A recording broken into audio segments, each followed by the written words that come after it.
All right, what's going on, social media family and friends? Listen, it's Tuesday. I'm a little late. It's about 4:07. I've, been talking and doing different things, but go ahead and like and share the video. We got an amazing guest panel today. Pastor C. Allen Stewart, y'all know my guest co-host every now and then, is here with his colleagues and friends, and we're going to have some amazing conversation on today. We want to know what's wrong with Black folks. Y'all go ahead and like and share this video as we're about to get this thing started here in about 3-4 minutes. They're already in the virtual space ready for you all. So like and share the video. Ask your friends to join in. Don't be afraid to comment in the comments over there. That's the quiet stand. You can talk all day long. We'll engage with you if you're making sense. If not, we just gonna ignore you. But go ahead, drop your comments. Let us know what you have to say. Ask any questions to this panel of guests that will be here just for you. They want to know what's wrong with Black folks. That's the question I've been asking every day. Why y'all act like y'all act? Why y'all do what y'all do? Go ahead and like and share the video. I'm talking to you, the one that is watching right now and hadn't hit share. Go ahead and share the video. Get your folk in. Get them ready. Let's do it. Y'all ready?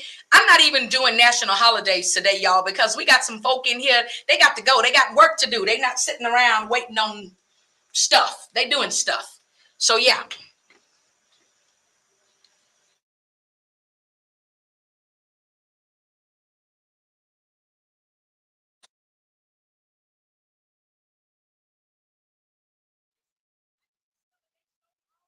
Here ain't a chair in the house. They must have had overflow church last night. They done stole all the chairs out the station. They must be next door. What's going on?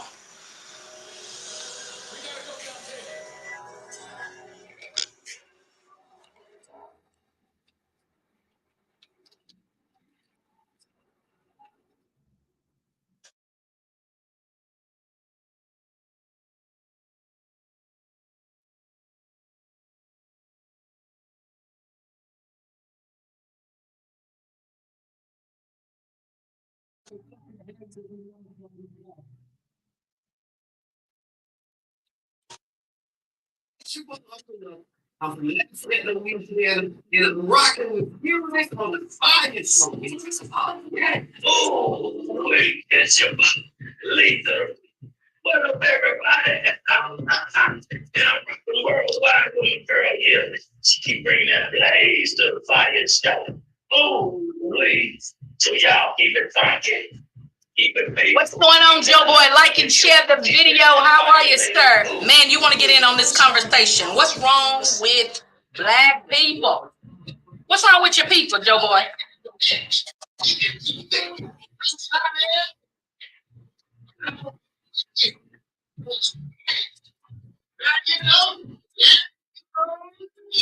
What's up, YouTube boys? And rocking with my girl, Unity on the FIYAH Show. Seattle, Washington, and I'm rocking to feel it on the fire. Girl, it's your boy Teddy Ware. That big tips. The next time, and I'm rocking with my girl Yield. It ain't that FIYAH Show all the time. That's right. Hey, girl. In between Mr. Longer, you go. And I'm rocking with my main girl Jill on the FIYAH Show.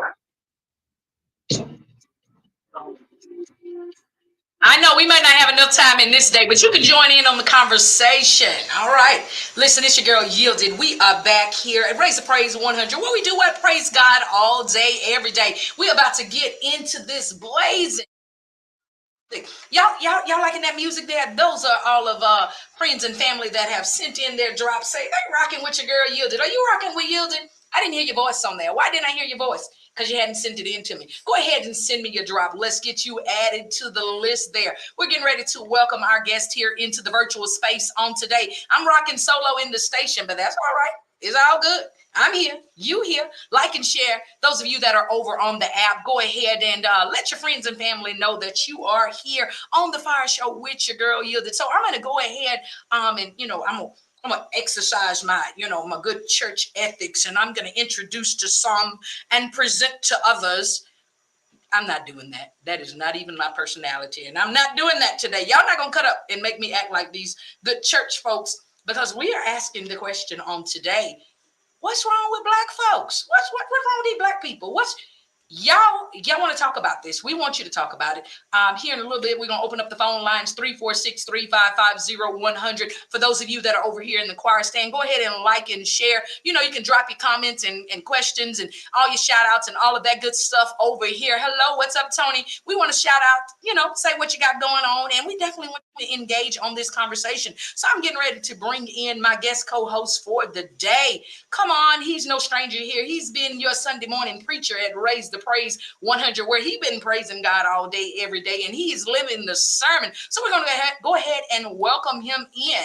Pastor C.A. Stewart, welcome to the FIYAH Show again, sir. How are you? Hey, what's going on, Yilda?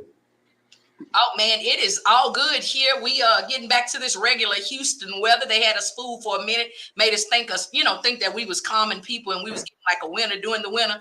But that's over and that's done. It's like probably good 70 degrees outside. So, you know. It's normally about 95 by now. So y'all still wintering just a little bit. Oh, yeah. We still getting it in. We still getting it in. So, yeah, we doing pretty good. But all is well. How about you there in Birmingham?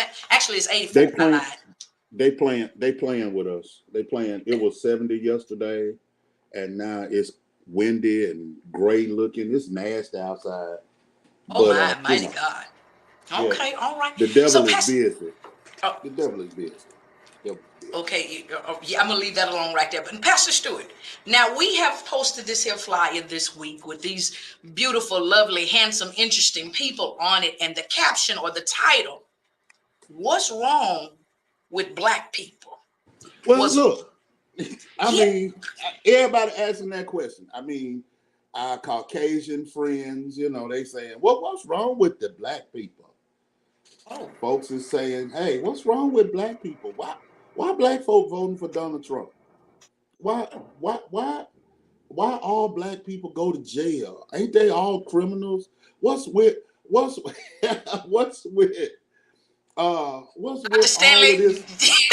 All these people dropping now. Why all these black folk live in public housing? All these black folk on welfare, all this kind of jazz. They're asking these questions. So, and let's be honest, we walk in the airport, we're asking that question. What's wrong with them folks? Why y'all got bonnets and pajamas on in the airport? Mm-hmm. I mean, what's going on with you outside at the grocery store with your house shoes on and your pajamas on, your pajamas on, you know. We looking at people like, man, didn't you comb your hair this morning? What's wrong with y'all? Not at all. Mm-mm. And I think as we answer this question, as we engage in this question with our panel today, we're gonna find out something. We're gonna discover that things are the way they are, not because there's something wrong with us. Oh my! But because what, Pastor Stewart? Are you tapping in with? Are you tapping in with Dr. Stanley, or are you just look? No, okay, we're gonna leave. I ain't even invite my friend Dr. Kerry Stanley to this conversation because I ain't want him cussing. I ain't want him start no trouble, no drama on here. Yeah, with their PJs rock, with their PJs on. But yes, I mean the panel that we have today. We're gonna see if we can get some of these answers today. Awesome. So listen, I'm gonna follow your lead, and you tell me who to bring on in, and you introduce me. I mean, just bring them all in. Just bring them all in. All right, bring them in. They can do it. That's it. Can do it. So look, I was glad to reach out to several of the great thinkers of our time, several of the best and the brightest that can properly defend, declare, and say, you know, hey, look, it ain't nothing wrong with us. It's something wrong with the system that we have to live in. So I reached out to my friend, Dr. Tiffany Lloyd. I reached out to Dr. Kurt Clark. I reached out to Black Jesus, you know, Cameron Moore. I reached out to him. Had to go get Black Jesus and say, okay, y'all come in and help me do this. So I'm gonna take a second starting with Dr. Tiff, if you would just tell us a little bit about yourself, and we'll go from there. Hi, everyone. I'm Dr. Tiffany Lloyd. I am a government economics professor, and I am the host of Jesus and Justice with Dr. Tiff. It's great to be here. Awesome. Welcome, Dr. Tiff. Dr. Clark. Hello, my name is Kurt Clark. I am a pastor here in Birmingham, Alabama at the Sardis Missionary Baptist Church. I also teach a couple of classes at Selma University and Huntsville Bible College, and I'm also a visiting lecturer at my alma mater, the School of Theology at Virginia Union. So welcome, sir. All right, and Cameron Moore. What's going on, everybody? My name is Cameron Moore. I have the privilege at this current moment in my career to write policy for my home state, which is the Commonwealth of Virginia. So excited to be here and excited to have this conversation. So I'm saying all of these folk are more than, oh Lord. You don't see him like bad kids. Just keep going. Just keep going. Oh Lord Jesus. All of these people are more than able to discuss this hot button topics. All of us are able to do that, to have this conversation. So I'm ready for it. I'm here for the smoke. So Dr. Stewart, or Pastor Stewart, let me go on and say that. Dr. Stewart, we're just going to go on and get ready. And just stay right there. Dr. Stewart, we got all these doctorates in here. So we just going to stay right there in the vein of it. Pastor Stewart, we're going to let you open it up. And I want to know, before we dive into it, what prompted this conversation for you? Don't answer me just yet, because we got to get the news out the way. It's important. But I need to know what prompted this conversation. Where did this come from? And so while we get prepared for the dedicated news, I'm going to allow you to think on that. And then I want to even pose to your panel before we dive into it. When Pastor Stewart came to you and suggested this conversation, what made you feel like it was necessary to go into it? So, Pastor Stewart, that's your question. And then Dr. Tiff, Dr. Clark, and Reverend Moore, those are your questions, okay? Y'all ready for the dedicated news? So, yes, you are, Pastor Stewart. Don't worry about it. You're ready. Don't worry. This is your second favorite part of the show. Don't worry about it. So, y'all, Dr. Lloyd, Dr. Clark, we bring news in an unorthodox way. So, just, bear with us. Pray as you will, okay? And like I told her, I don't want her in my cabin because she'll steal the sweet out of sugar. Oh, let me tell you, I got the show right now. Well, what's up, y'all? What's up? It's your boy Cousin L with your dedicated news right here on the FIYAH Show. Top 3 news stories of the week, the news you can use. Y'all, I'm trying to clean my spirit, and they say as long as you got apple cider vinegar with the mother, it'll get you clean inside. So run the intro.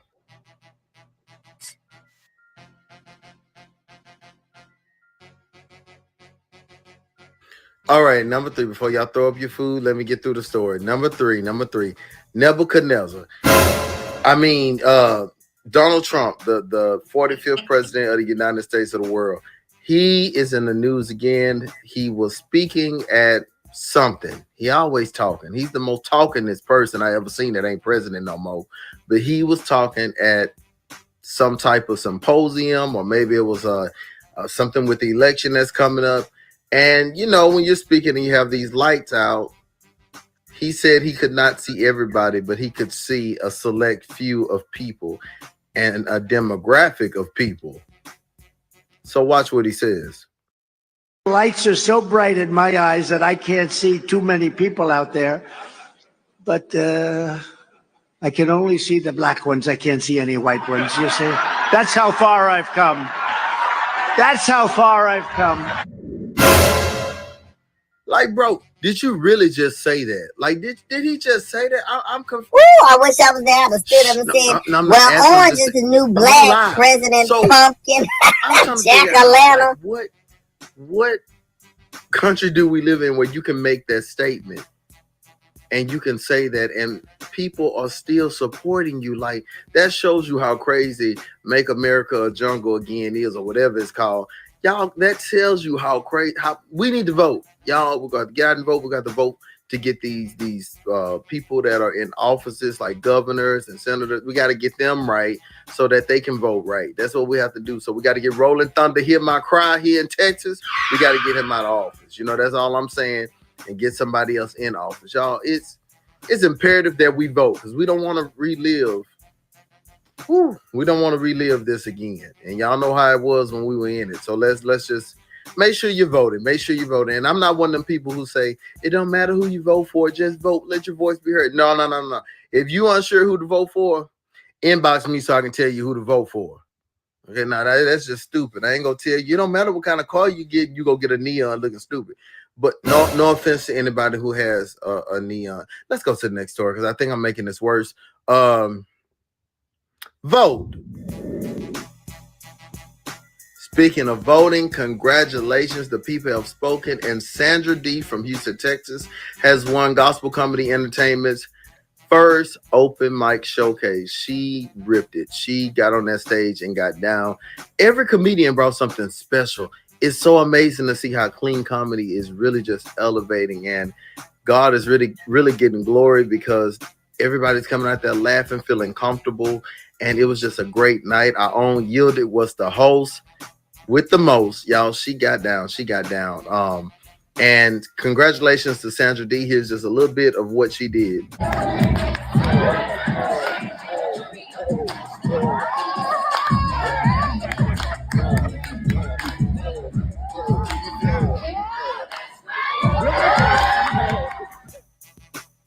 So yeah, congratulations, Sandra D. But not only did we have amazing comedians, it was an open mic, and I guess they didn't say we wanted just comedians because we had a singer, Leroy, and Leroy came out there and he put on a show about 4 or 5 times. He came out like 4 or 5 times the first, and he had a wardrobe change. The first time it was like Beyonce's country album, like, you know, he had the boots, he had all the. Then the second time he came out, it was like the Wizard of Oz.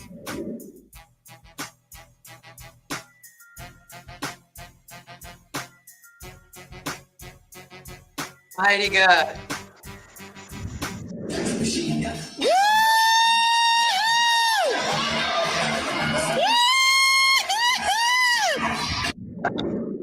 Yeah, so, you know, Lee to the Roy, by the time the end of the night came, he was basically assistant and Yielded with hosting. He was just out there. So, you know, we praise God for him. We're praying for him. We're praying for Yielded's blood pressure. I knew she needed a blood pressure cocktail probably by the time she got out of there.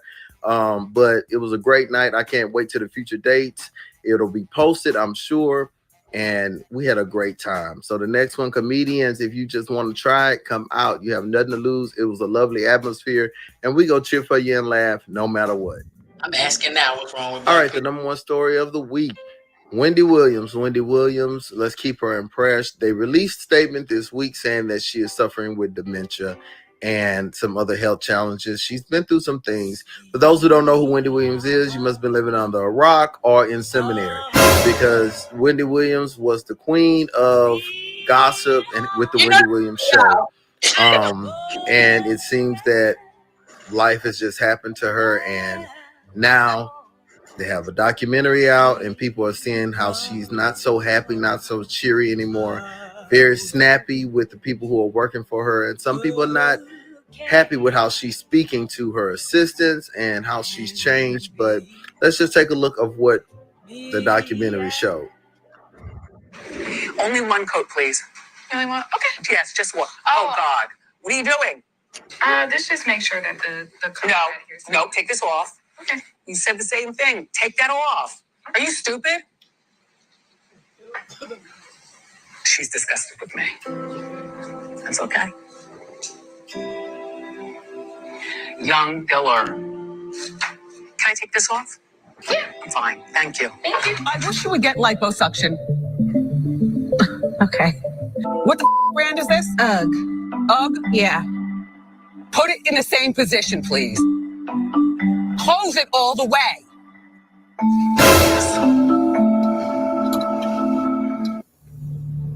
No. Go downstairs, please, and order something and make you fatter. Okay. Yeah, so that's not the Wendy we know. That's not the jovial Wendy we know, and she looks older and just seems like a lot is going on. So let's just keep her in prayer. One thing about it, God can turn it around. God can turn it around, and prayers of the righteous availeth much. Let me tell you, if y'all don't know your Bible, look at Lazarus. They thought it was over for him. But Jesus said, Lazarus, come forth. And my grandma said he got up with a beating heart and a smelling fart. And so we know what God can do if we just continue to keep her in prayer and let his will be done. That's all we can do in this situation. What is wrong with Al? That's my question. All right, this has been your boy Cousin Al with your dedicated news. Yielded. Back to you in the studio. Wait. Yielded now. They telling me the cabins are going fast, y'all. Seriously. Get with LD Entertainment. Call Tiffany, Delisha, and say, I need my cabin booked. If you don't know what to say, just call and just bust out like I did. Bust out the song and say, I'm calling you LD. LD. Oh, Lord have mercy. Book my saved and silly. She gonna know what you're talking about. She gonna already know. She gonna already know. You ain't gotta give her no rundown. She gonna know what you're asking for. That's all I gotta say. Just sing it a little bit better than me. She might give you $5 off, but yeah, call her. And one more thing, this is what I want to know. I was given this by a fire night, and I don't know if y'all want to go or not, but I always want to give anybody who is interested in hearing a word from on high. This was given to us on this past week.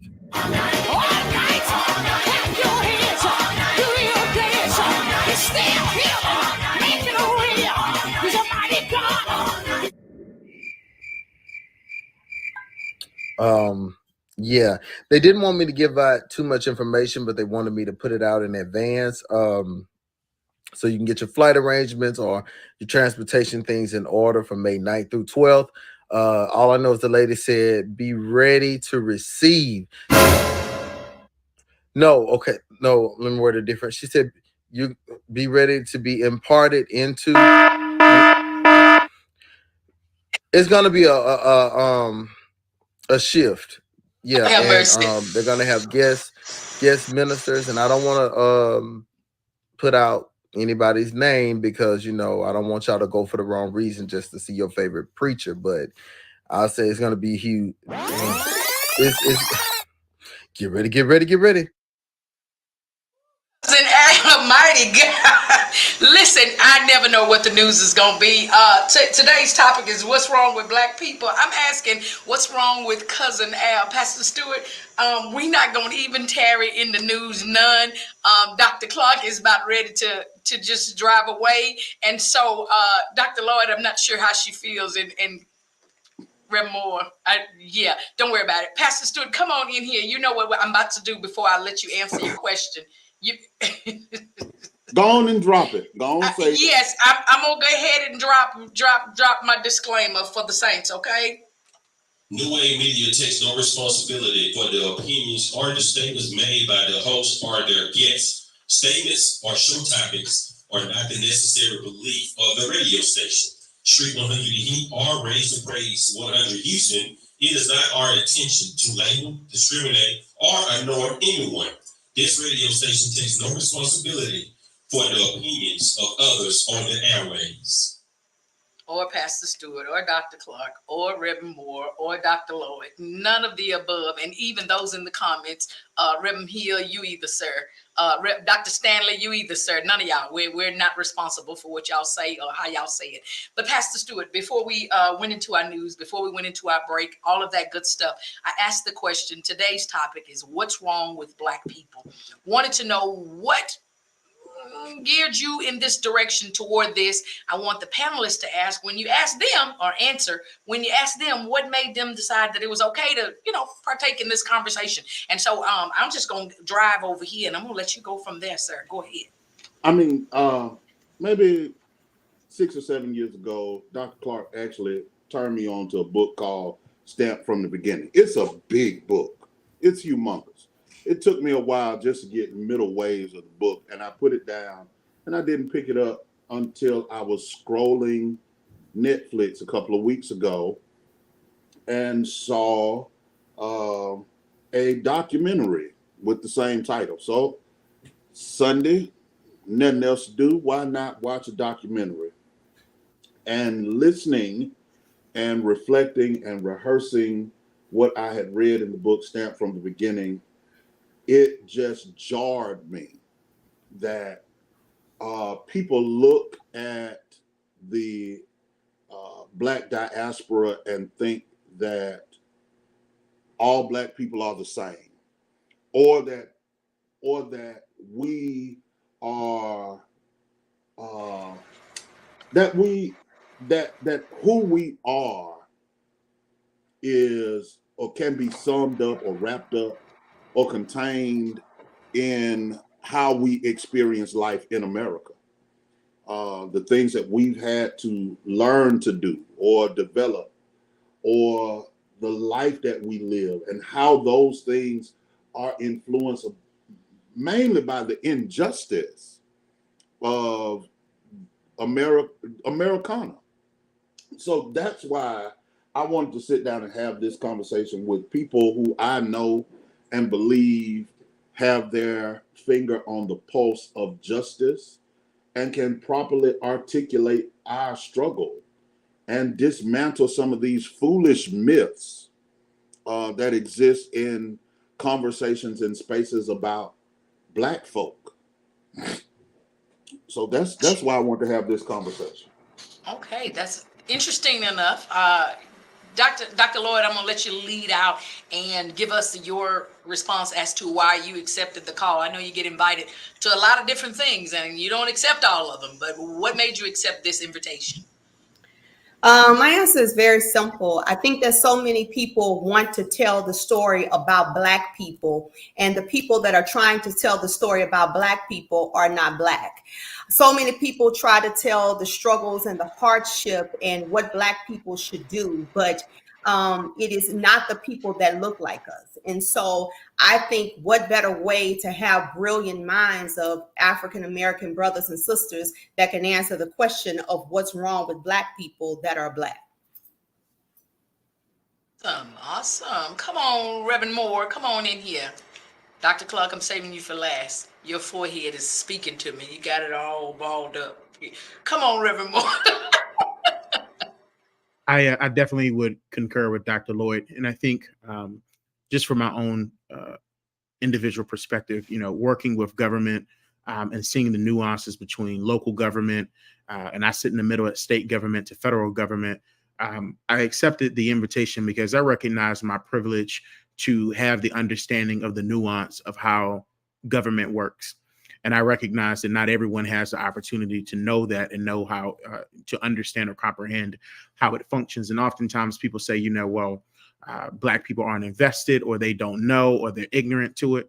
And I think we have to be honest and have some integrity about the response that we have in relation to that. Because truth be told, because of everything that Pastor Stewart just said, we don't really have the opportunity or the time, the regular person, to be so invested into the inner workings of government. And so I think that it's important that to the degree which we can, we invest ourselves into that process. Awesome. Come on in, Dr. Clark, and add to this thing. Okay, let me unmute you, or you unmute yourself. Let's see.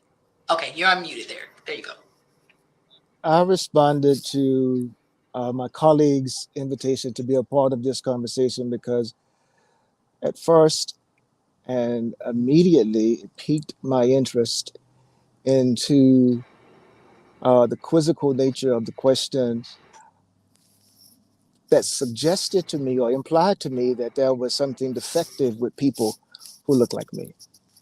And then upon other review of the question or consideration of the question, I thought that instead of it being something that was perceived as defective, it could be perceived as something that was desirable. Like, what's wrong with Black people? In that the rhetorical kind of nuance of that question is not something that is deficient or defective, but it's something that is desirable.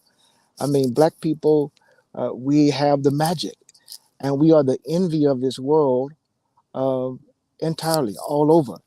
And everybody wants to be black, but not everyone has the chutzpah or the temerity to make that admission. Black is not the new anything. Black has always been the envy of this world. I like the way the sister says it on the continent of Africa in Song of Solomon, chapter 1. She says, I'm black and I am envy. I am black and I am beautiful. And she says, because of her beauty, she was the object of jealousy. And so, in the words of, who was it, Chris? It was in words of Frances Cress Welsing in her book, The ISIS Paper.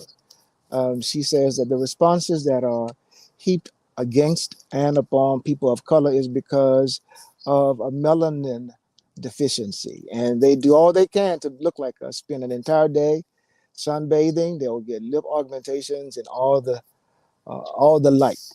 But still, there is something of this kind of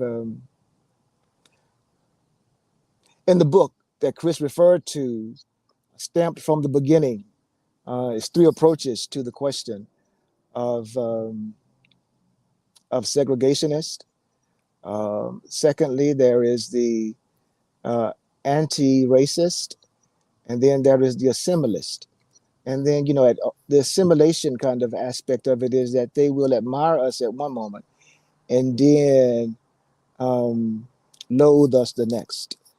But keep on being black. Keep on wearing your what you wear, because if it makes you feel comfortable, there is no universal metric or measurement that we can rise to that will ever make us appear to be acceptable in these yet to be United States of America. So, yes, sir. So go ahead. that's where I want to start out. Like that's where I want to jump off, because one of the myths that are addressed in both the book and the documentary is this idea of assimilation. And Dr. Clark brought it up, that they want to be us, so they will get enhancements done. They'll sunbathe, et cetera, so forth, so on. But here's my question for the panel. Do black folk want to be white? I saw a clip this week where a gentleman talking about the disparity of funding to HBCUs. And in his anger, he said, we in our community will send our best and our brightest to a PWI. We'll send our best and our brightest to that school and wonder why they come back not connected to us, not desiring to be with us. So let's start right there. Dr. Lloyd, as an educator, as the product of an HBCU. By the way, I did read the article that came out today that Mississippi is trying to destroy the HBCU. Especially your alma mater is on Mississippi's hit list. What do you think? Do black folk want to be white? Is that true? Is that a myth? What? I think it was Brother Reverend Moore who said it. I think that we have to have some integrity with it. Let's be honest. There are some Black people that do want to be white. There are some Black people that have self-hatred. I mean, we can call the roll, and we can start with what's his name? Clarence Thomas, a person who built his career on affirmative action and said that when he received his JD from Yale, that now when he got a stamp, a 15-cent stamp, he put it on his degree.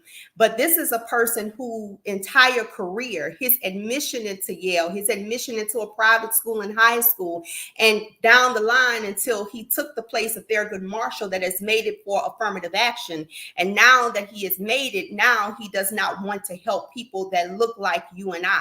So I think that there are people out there that do struggle with self-hate, but I think that for me, I can tell you that this Black woman does not desire to be white at all. But I do think that we have to be honest. There are some people that struggle. There are some Black people out there that do feel that if it's white, that is right. So I think that we have to be fair in answering that question.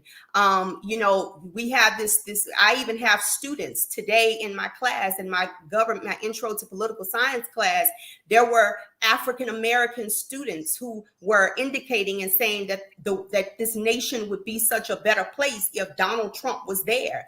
They were putting down their own race. And so one of the students even said if he had to do it all over again, he would not come back as a Black man. So yes, there are people out there that do struggle with their identity. Lord help us. I mean, so Reverend Moore, the last comment was about, no, I don't want to be white, but I want the benefits and privileges of whiteness. I mean, you're in a purple state that's more red than blue. Who got it right one time in the last 8 years, and you write policy for this state. What's that look like? What does that look like? The benefits, when a person desires the benefit. Like, take for example this young kid in Texas who is put out of school because he wears his locks. I mean, would Billy be put out? Would one of our Islamic brothers or sisters be put out of school because they're wearing a hijab? What is that? What's those benefits and privileges look like? And what is that? I will say this, you know, you are absolutely correct. Virginia is such a very weird place politically and geographically. Southern Virginia is almost a completely different place where it is than Northern Virginia. And so you are exactly right. I think that to kind of encapsulate this purple state, this, you know, again, a little bit more red leaning, Sister Fulbright put it in the comments, but she is correct. I think that people, specifically in Virginia, want what's easy or what seems to be easy. I think oftentimes, though, we don't recognize what the cost of easy might be, because even when you yielded, I'm sorry, I'm just going to go ahead and say how it's going to come out. I think we have to think about the construct of whiteness, and we have to think about the construct of Blackness. And whiteness appears to be so easy, so carefree. Even in the documentary, there was a clip of a movie with Lakeith Stanfield, and I can't think of the other gentleman's name, but he was like, you know, put on your white voice. He said it's carefree, like you don't have a care in the world. But I think what we fail to realize is that when we do that and we sell ourselves out, you still don't feel happy. You still don't feel complete, even in that construct. And so, but we do it all the time. You know, we say, well, just go ahead and cut your hair off, especially for the young man that's in Texas. Everybody's been just telling him to cut his hair, which is easy. But we recognize to be Black is not easy whatsoever. And so as we look at purple states, specifically as November is closely coming around the corner, we have to think about what construct we want to subscribe to. Do we want a construct of whiteness, or do we want to subscribe ourselves to a construct of Blackness? So, Dr. Clark, code switching. I mean, Moore brought it up. He already brought it up. The idea of putting on a front. Like, as a kid growing up, I remember my mother teaching me, you know, and I'm gonna be careful because my mama watching. I'm gonna be careful. You know, that you have to appear less offensive. That you have to even alter your voice, alter your demeanor, shrink yourself to be more acceptable. So kind of flesh that out, the idea of code switching and why to assimilate, we are the only ones forced to deny who we are in order to be acceptable.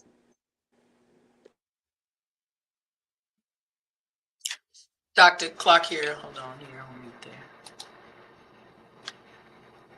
Yes, sir. Go ahead. I think the place that I would like to respond to that question or conversation is with the psychogenesis of our, or the primordial context of our people as a people of color. We've always known what we have wanted, right? And it had nothing to do with the epidermis of, it had nothing to do with the desire of being anything other than who we were.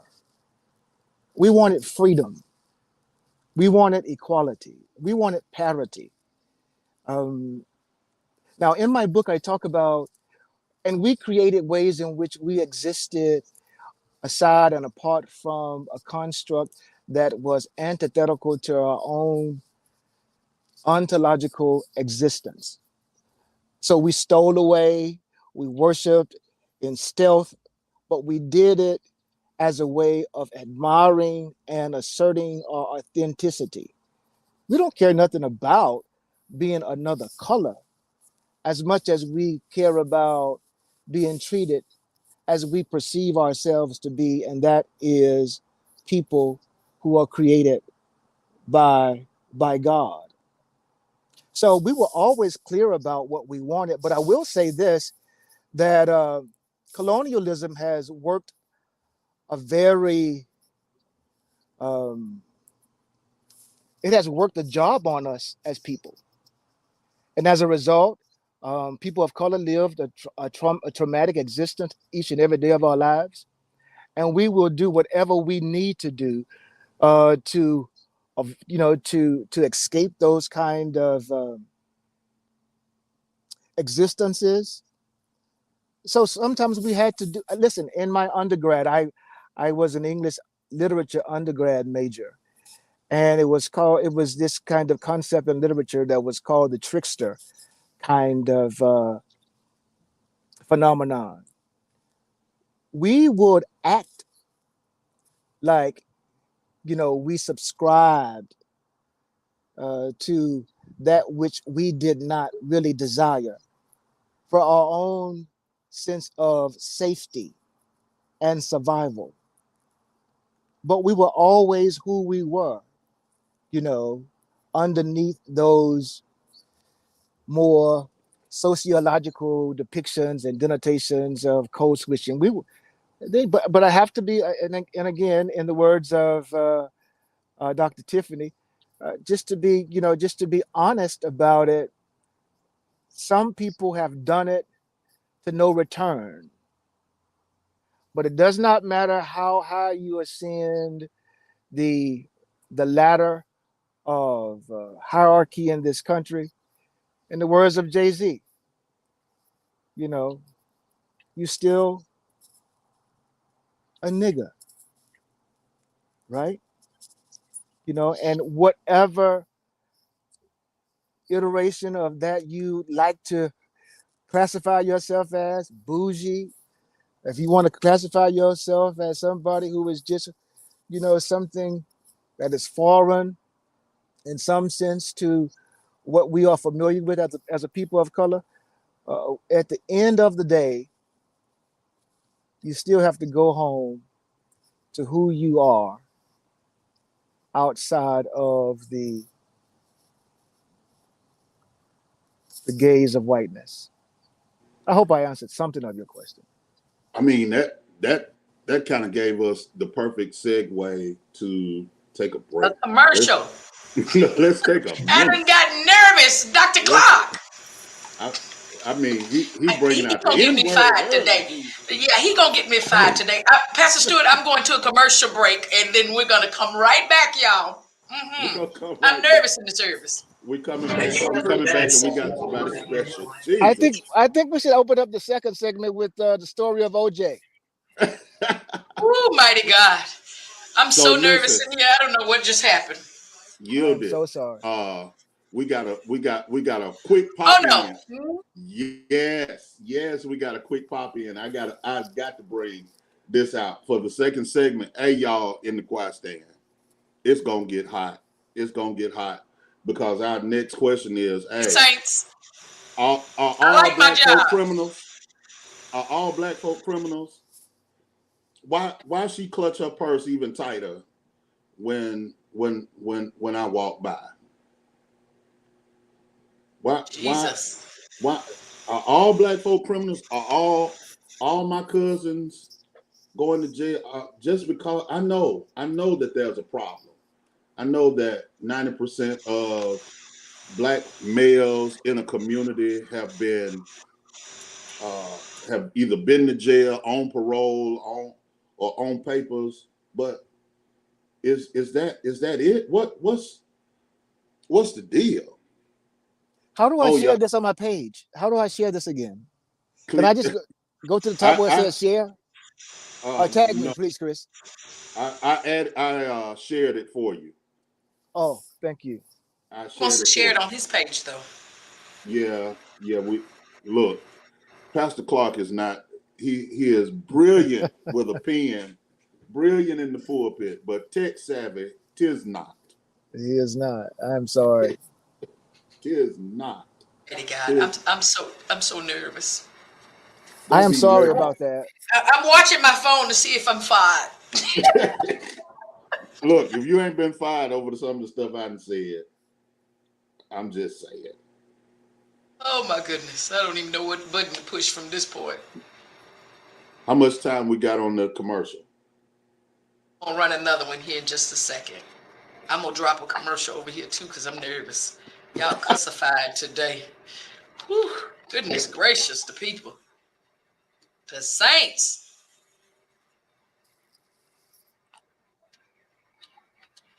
Yeah, I'm running commercials over here too because they cutting up. So how do you see the comments? I mean, forgive me again. Actually, all coming on the screen here, and I add them in as they comment. Oh, I So see. I that's see. why I if see. you share the live on your page from my page, then I'll be able to add the comments here. But if you just go straight to your page, then I won't be able to add those comments. Got it.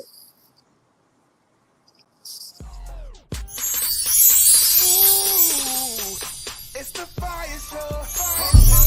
Well, listen, I am truly a fan. My son's name is Dallas Cowboy. You understand? So sweet on the honoree. What does that feel like for you? Bring spotlight to this issue and get those things about things. I hope that this accomplishes the gospel of the world of God. And what does that feel like for any other person coming behind you to know by attending the future? All your dreams become strong. Don't let anybody say you can do it. Awesome. Thank you so much.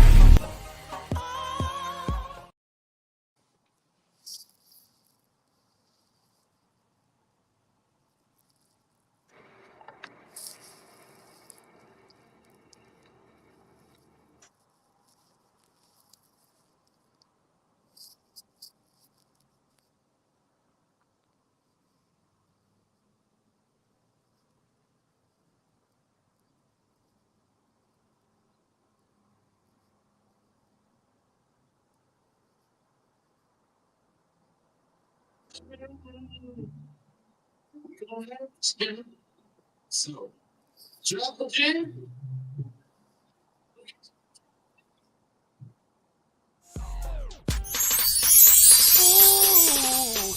It's the FIYAH Show. Hey guys, Janice Harris here from Houston, Texas. H-Town, rocking with you then on the FIYAH Show.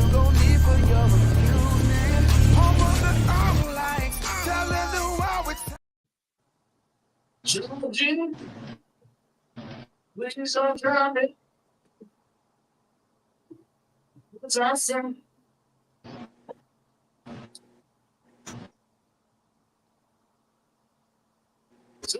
There him go. All right. Listen, y'all, we are back in here. That's Toby, right out of these streets out here. Try Jesus. Listen, it's your girl Yielded every Tuesday, 4 to 7 p.m. We're bringing you a little heat from the Word on the Street with the FIYAH Show. We have an amazing panel here. It's already 5 to the top of the hour. 5 minutes to 5. Listen, y'all heard him. Try Jesus, don't try me. Where y'all been? We've been here since 4 o'clock. We're already getting deep into this conversation. Pastor Stewart is pulling out all the big hitters. He's added someone else to the panel here this, oh my goodness, afternoon. Reverend Dr. Tyree Anderson, welcome to the FIYAH Show, sir. How are you? It's about to get trouble. Dr. Tiff, we're gonna leave, and we're gonna leave because Dr. Anderson is gonna start some trouble. I'm sure he's on his way. Dr. Anderson, can you hear us? All right, he looked like he may be having a few technical issues over there. Dr. Anderson, we can't hear you. Looks like you may be frozen back out and come back in if you need to. So, Pastor Stewart, I didn't get a text message just yet, so we're still in good graces. So I'm going to allow you to go ahead and lead this thing in another direction. I'm going to shout out to a couple of the guests over here in the choir stand. Somebody said, what benefits do we want from white people? What did I just walk into? And then he showed up over here like it wasn't him. That's the interesting part for me. Yeah. So come on, Pastor Stewart, go ahead and take this thing and go into the second segment of this. So look, while Dr. Tyree Anderson is getting his connection squared away, the other myth that was dropped in this documentary is probably near to my heart because of the community that I pastor in, the community that I serve. You know, whenever I tell someone, hey, I pastor in Gate City, people get nervous. Like everybody over here is violent, and everybody over here is going to rob you or take from you. And I realized that the assertion that used to be only over the mountain with other people has now gotten into my community, gotten into my folks, and we're scared of each other. So here's the myth: Are all black folk are criminals? Are all black people criminals? I mean, let's answer that. Cameron, are all black folk criminals? And why? Why are we perpetuating that myth? I don't think so at all. And I think that criminality is such a myth. And not only is it a myth, it plays into this, again, another myth of this notion of black on black crime. I think that we have to be extremely cognizant of the role that media plays. And I think that in this day and time, because we've gotten so numb to social media outlets, whether it be Instagram, Twitter, Facebook, media plays such a strong role in creating narratives that I don't think that we necessarily understand. And it takes us such a long time to reconcile it. And so I don't think that there are any inherent criminal notions or criminal intentions of black people, despite a gentleman running for president thinking that is the case. Damn. I mean, so all of us aren't criminals, Dr. Tiff. All of us aren't going to jail. All of us aren't on dope. What do you think that comes from? Where do you think people got the audacity to say that all black folk are criminals? The same racist people that want to stereotype us as criminals. As a matter of fact, a report came out on February 17, 2024, and it said that 57.1% of criminals were white Americans, not black Americans. Wait a minute, say what? 57.1% of inmates are white Americans and 38.7% of inmates are black Americans. So I think that it's so important for us to do our own research, because we have been conditioned to believe that if it's on social media, if it's on TikTok, if it's on Instagram, if it's on Facebook, or if we hear some of these media biased news outlets like a Fox News that tells the story, we've been conditioned to believe that that's what it is. I mean, this is, according to Fox News, one of the anchors, I don't know if anyone saw it, but someone said this past week that many black people will be joining the Trump campaign because Trump just released his sneaker line, and that black people love sneakers. And I think that that should be very insulting to any person African American, that you would limit us and belittle us and think that all you have to do is just throw us some sneakers and that would compel me to compel me to vote for you. So I think that for those that are out there that don't believe the hype, 57.1% of the inmates are white Americans, not Black Americans. Wow. I mean, so look, Dr. Tyree Anderson has come in. I want to give him a chance to jump in because of his background, because of his groundbreaking work on the criminal justice system and the role of the church. Dr. Anderson, What up, bro? why do people believe that all Black folk are criminals? Because the media has portrayed it as such. I mean, the bottom line is we don't have our own medias. And when you don't have your own media, you can't control the narrative. And so as long as the narrative is being shaped by white supremacists, what more should you expect? I mean, they're going to shape it because that is what they do. They have to make us look like we are criminals. I mean, I'm down here in Tallahassee, Florida. The moment that we walk into the Capitol, to the governor's office, the look on everybody's face was, who are they? Because we didn't look like criminals. Nobody's pants was down. Nobody was sagging. Nobody smelled like loud. We walked in and demanded that the governor receive the curriculum in order to readdress Black history in the state of Florida. And when we walked in, the police officers were looking like, who are they? And as we were leaving, after the governor sent out somebody, because the governor was scared to come and face these professional clergy, these professional Black men and women, we ran into another crowd that was coming to make another gripe with the governor about the Hispanics, about how the Hispanics are being treated in the state of Florida. So as long as the image is being portrayed that we are criminals, as long as we buy into the hype, and I agree with Dr. Tiff, because me coming out of the federal prison system as a supervisory chaplain with the Bureau of Prisons, there were more white folk in prison than there were Black folk. Wait a And minute. we You don't, and told we me don't, something. You told me something recently that shook me. Why is it? Why is it that you almost lost your job as supervisor as a chaplain? What was the reason that your supervisor said what you were bad for business? Why were you bad for business? because I knew that I was working against them. See, when you are actually doing real reentry work inside of the institution, you're working against the system that's paying you. And they were paying me well to work against them. And the warden at the time said that I've never met a chaplain like you. And I said, you won't, because I understand that while my work is going to give you a bonus, my work is also going to put some of these other people out of business. And so you don't have a job if they don't come back.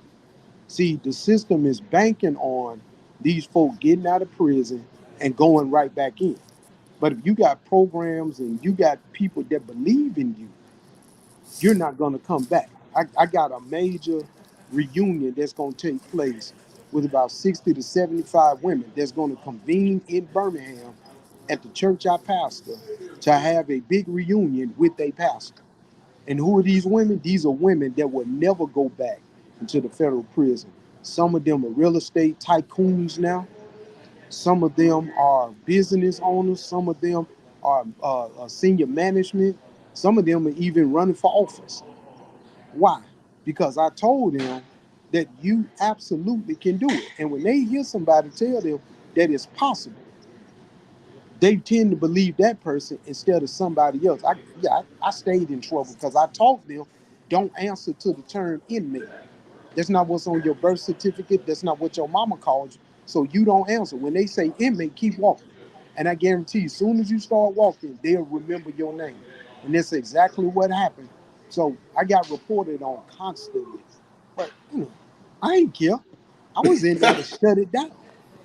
So, all right, Dr. Clark, I see you done broke out the books. No. Reality versus stereotype. Reality versus stereotype. What's the reality? What's the stereotype? Dr. Tiff already took us down this road. The reality is not every black man is a criminal. Not every black woman is a criminal. The stereotype is everybody is a criminal. All black folk are criminals. Everybody lie. Everybody cheat. Everybody steal. All black folk steal. All black folk are lazy. Is that why? How do we get that? What does that look like? How do we combat that? Again, I would like to respond to the question as I thought about it being responded to by other panelists. And the question that I wanted to respond to is, are all black people criminals? My New Testament professor at Virginia Union was Borkin Sanders. I think probably for the longest of times, I was kind of considered to be, his real protege. But in response to the question, are all black people criminals? I want to say this, and I hope you'll understand it in the context in which I share it. I think it would have better serviced us if we were. And I almost wanted to say, I hope so. For the reasons of the founding documents of this republic. In the book that we were talking about initially, stamped from the beginning, Jefferson Davis said this government was not founded by Negroes nor for Negroes, but by white men for white men. And he says the inequality of white and black races was stamped from the beginning. So if you know that you are dealt an unfair hand, you create and you contrive and you devise ways for your survival, for your existence, and for the success of your people. For instance, in chapter 3 of my book, Invisible Institution and Empire, Culture of Resistance in America, I talk about those heroes and heroines, Nat Turner, Gabriel Prosser, Harriet Tubman, Sojourner Truth, all of what they are known for historically grew out of a criminality that was deemed such by those who measured their behavior as antithetical to the document that says it was not created by Negroes for Negroes, but by white people for white people. So you've got to understand that it takes a different kind of mindset to navigate and to mediate your own survival and your own success. I think it would have serviced us better if we all were criminals. If you read Shea Anta Diop's book, Barbarism and Civilization, he says that those who were thought to be barbaric were indeed the most civil. And those who were civil have, everywhere they have gone, exhibited and manifested barbarism. I don't care where you are today. There are people of that persuasion. When you see them, your initial thought is, he is somebody I can't trust. She is somebody I can't trust, right? So if you're going to be honest and transparent about that, we are not the criminals. You know those saying, they came to the continent, asked us to pray, closed our eyes after the prayer. We had the Bible. They had by stealth, sleight of hand, and subterfuge taken our land. So I hope that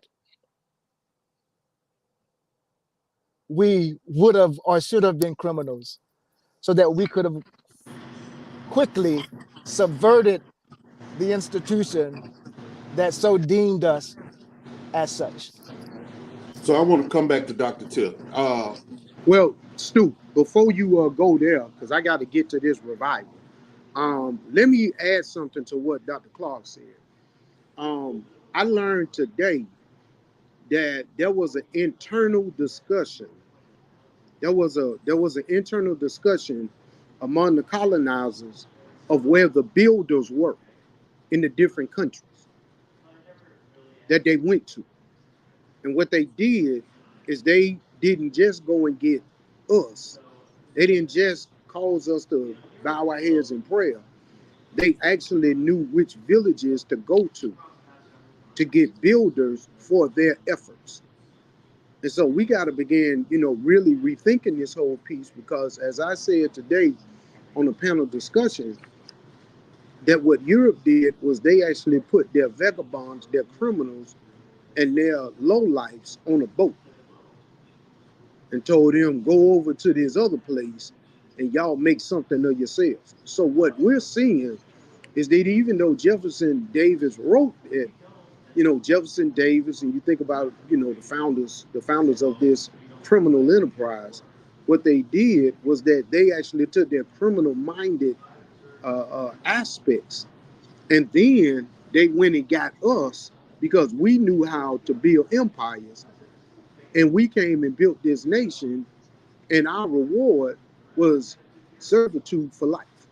So there's a deviousness that's involved in this to a level that we are not even aware of what they did. So I just want to piggyback on what Dr. Clark said before my pastor sent me to go get this preacher.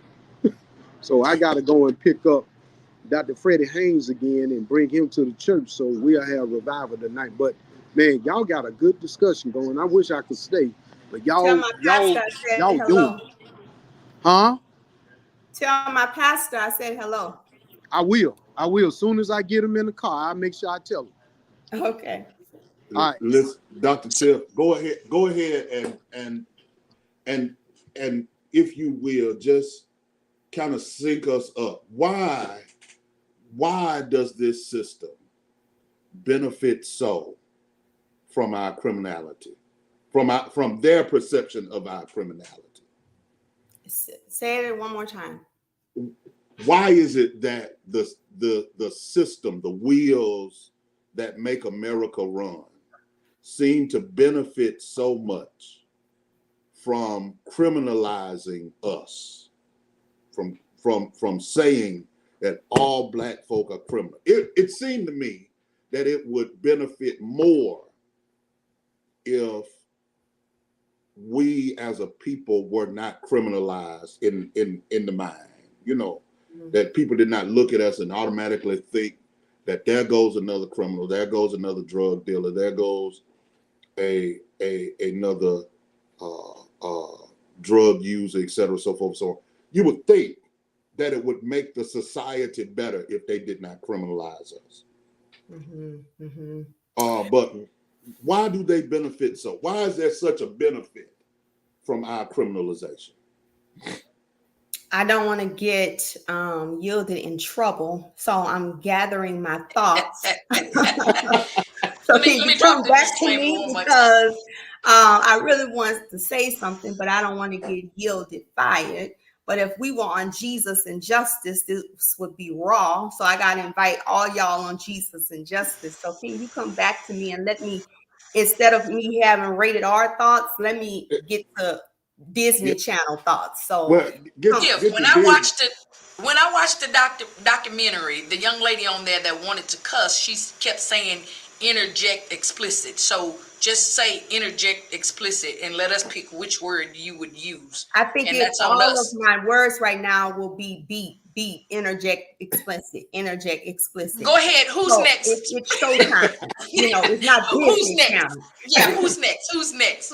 So, I mean, any one of the panelists, why does this system, this enterprise of perpetual slavery, because anyone that says slavery ended is wrong. Slavery has never ended in this country Read the amendment. Except as punishment for crime. Why? Why? Why, as my grandmother would say, pray tell me why. Does this system benefit so from our criminalization? I would suggest that you just kind of peruse or thumb through Michelle Alexander's book, and or being from Birmingham, specifically Douglas Blackmon's book, Slavery by Another Name. All of our municipalities thrive because of the criminal justice system, right? And everybody is paid who works in a collusion with that system, right? Or works in cahoots with that system. So the perpetuation and the endless kind of institution of criminality is the founding or the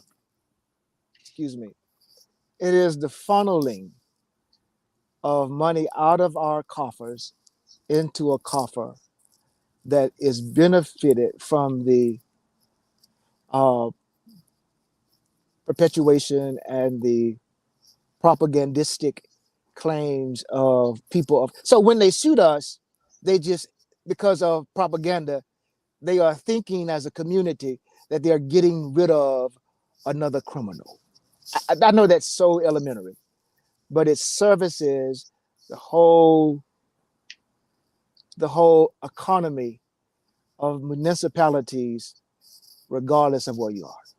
And let's not forget that criminals can't keep possession of land. Someone said, tax dollars, but yeah, I start thinking about land. I start thinking about housing. I start thinking about every place where if you have a record, you can't be. And I start thinking about every space that if you have a record, you can't be. And I start thinking about all of the limitations that you are unable in the state of Alabama, even though our governor decides to shrink the list of crimes that limit your ability to vote. That only benefits so many.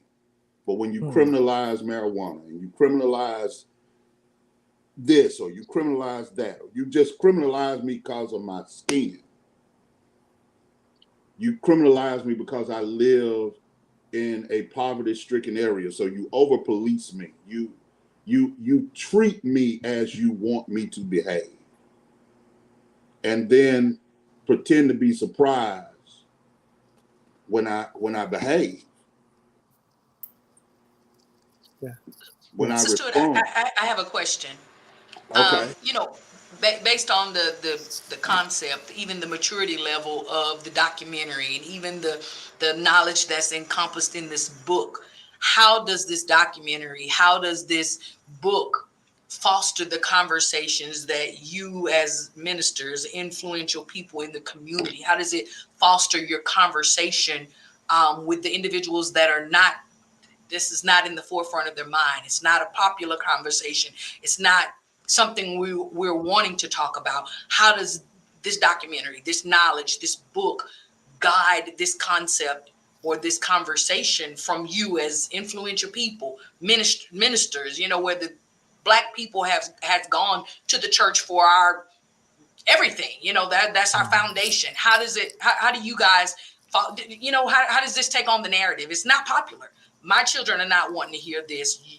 Your children and even younger children are not wanting to hear this. So how do you guide this conversation? How do you open this up and put us in this place that we're not walking into the stereotypes and things of that nature? I think I'm gonna let Dr. Tiff get this one. Come on, Dr. As our resident. We're still on the air, Dr. Full-time educator. I think that you have to understand that what our young people have to understand that in order for us to know where we are going, you have to know where you have been.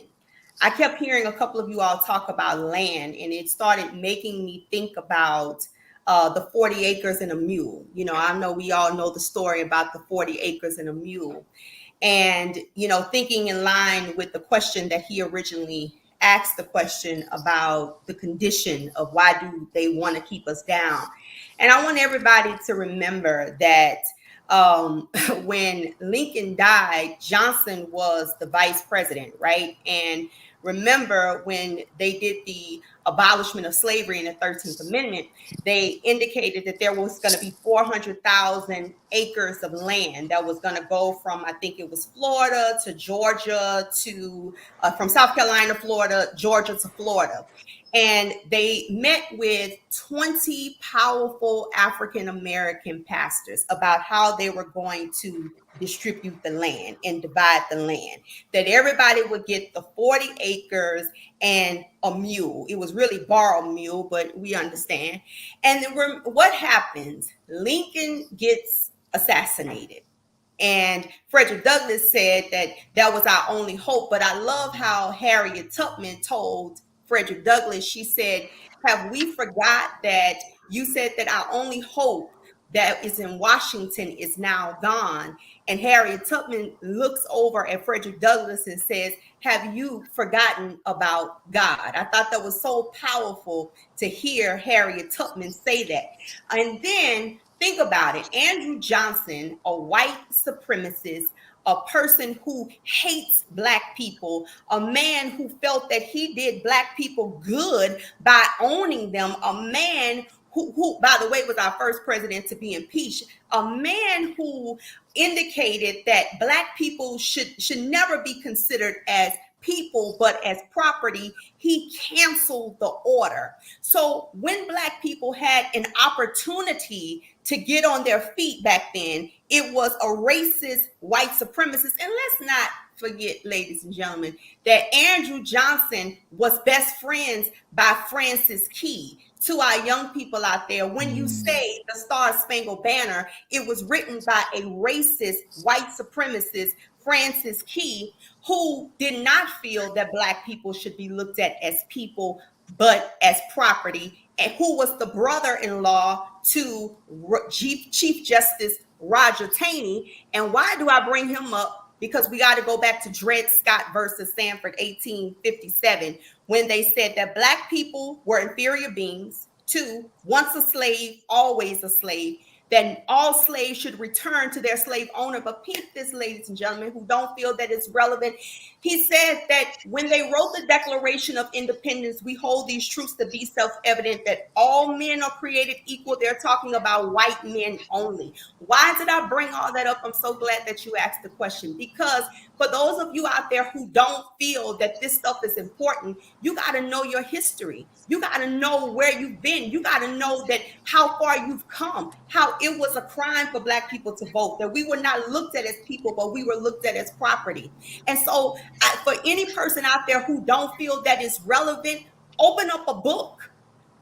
Listen to your elders, the people that tell the story. Do you know that it is a privilege for you to vote? It's a privilege for you to go to whatever college that you want to go to. The reason why they have Alabama State and Alabama A&M is because they didn't want you to go to University of Alabama. The reason why they have Alcorn State University is because they didn't want you to go to the University of Southern Mississippi, because they didn't feel that Black people were smart enough. So it makes me cringe when I hear people say that this stuff ain't important. You better open up a book and stop going to social media for your information and going to TMZ for your information. You got to open up a book and know your rights and know your history and know that the privileges that you take for granted every day is somebody that sacrificed their life for that. Y'all ain't asked for none of that, but I gave it to you anyway. Thank you, Dr. Tim. I just felt something in my turnaround. Listen, I want to say 2 quick things before we go on our next break. First, Jeffrey Garner, my twin, Jeffrey Garner dropped in. Isn't the church still our foundation? Dr. Clark, go ahead and show us your book again. Look, the church is still our foundational spot. It is where it is still the backbone of Black society. It is still the nexus of. He done put on this tie. He done put on this tie, Jesus. Yeah. It's still the pillow and ground of truth. Well, let me say this. Let me say this in response to your question. Is the church still our foundation? Listen, say what you will about the church, and if that is your assertion that it is not the pillar of our institution, our pillar institution, mess around and die. Your family is going to call some cleric, some chapel, or some church to have somebody to say something that will administer or mediate grace to you in your moment of grief. I mean, all of this new age stuff wherein we feel like independently we can go the course of this world without some type of guidance from a superior power such as God is lunacy. You wouldn't even know how to wake yourself up in the morning. I would say the N word, but in a more, sophisticated way. But what can you do of your own strength, will, and volition? You don't know what to do. So the church itself is that institution, and what we have resorted to has been getting our means of navigation from popular psychology and from popular sayings on Instagram, social media, and all that stuff. That stuff ain't gonna. It may sound good as a kind of interim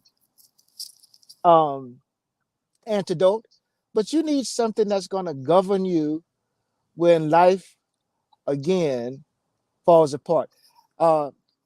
Pastor Stewart and DJ Yielded, I'm going to have to go in and plug my phone up for just a minute, but I'll rejoin you because I want to be in on more of the conversation. All right, Yes, so sir. we're gonna take a quick break. Pastor Stewart, I think Reverend Moore had something, and I want him to be able to get that out before we go on this break because he was wiggling. Dr. Clark, put the book down, Dr. Clark. Look, there it is. Bam. Yes. And what you guys can do, let me give you information. I'll put it in the chat. You can cash out me $20 and in the memo section, put your address and I'll put it in the mail tomorrow. You better plug that book. Come on, Reverend Moore. Come back, Dr. Clark, in a minute. Go charge your phone. Come back. Come on, Reverend Moore. In response to the question, is the church still our foundation? I'll simply summarize my cornucopia of thoughts by saying, how would you define church? And by what mode or method do you mean that in? But I'll save it for after the commercial break. All right, we'll be right back. Y'all keep it locked right here. Don't go nowhere.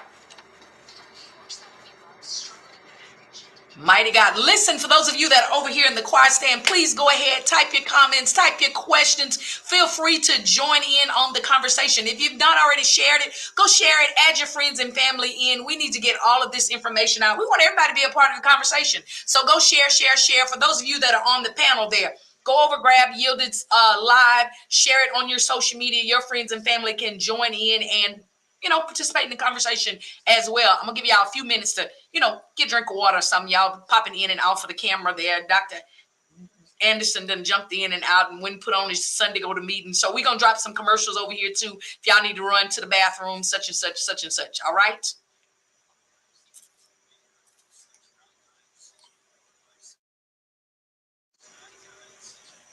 Listen, if we even think you owe us money, you won't know what hit you.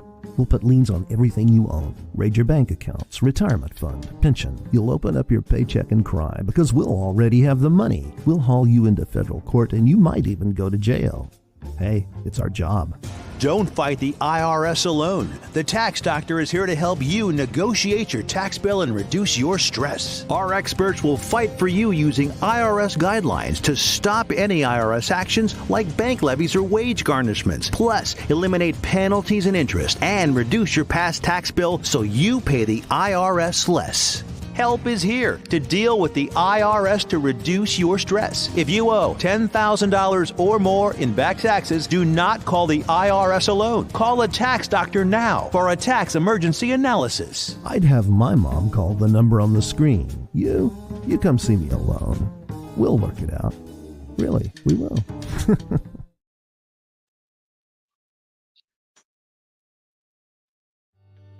Are you or someone you love struggling with an addiction to drugs or alcohol and want to be set free from the chains of addiction?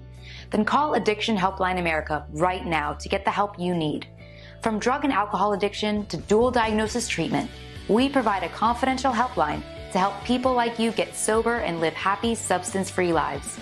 With one call, you can be on the phone with addiction specialists across the country who will guide you on the next steps to find the freedom and healing you desperately need. Call Addiction Helpline America at the number below. We provide a confidential helpline to help people like you get sober and live happy, substance-free lives. One phone call today can change your life forever. Don't wait another minute for that right moment to be set free.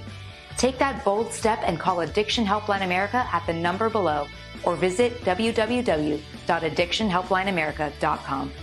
Call 877-314-1645.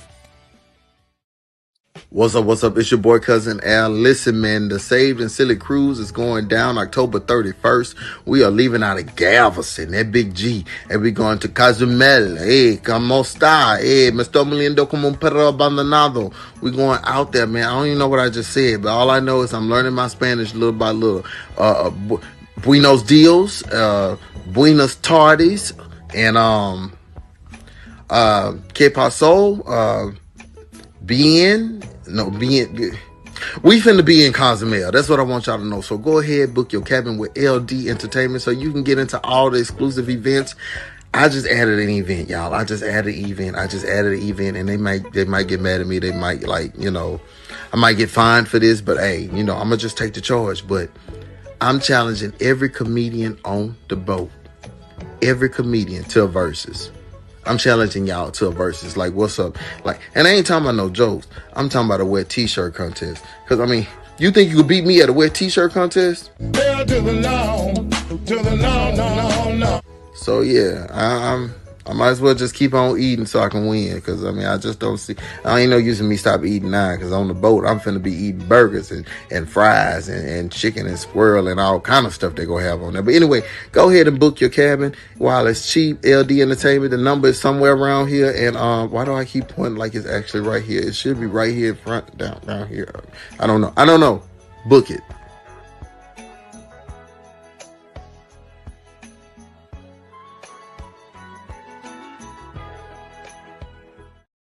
Sunday, April 14th, Houston would never be the same. It's the Gigantic Gospel Concert 2024, and it's one gigantic lineup featuring Pastor John P. Key. Never shall forget. Kalante Gibbon. This ain't no ordinary words. Also, Doc McKenzie and the Highlight, the Canton Spiritual, Lisa Noel Smith and the Brown Singers, the Cardi Cortez.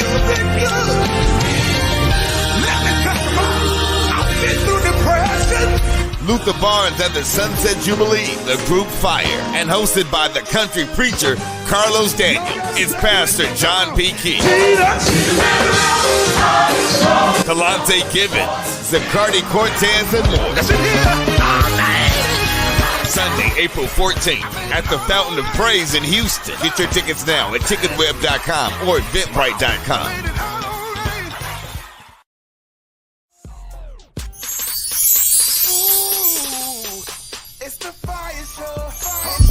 I'm your head digging Tuesday for South Louisiana. I'm hanging with you on the FIYAH Show, the FIYAH Show. I'm your head digging Tuesday.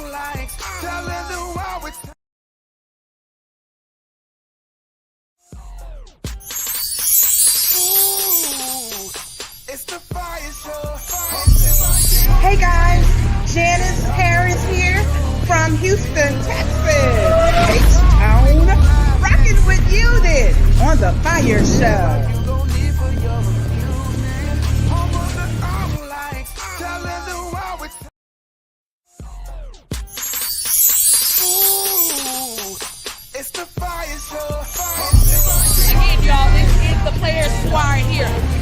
looking like new money. They coming in not to play, but they coming in to sing tonight.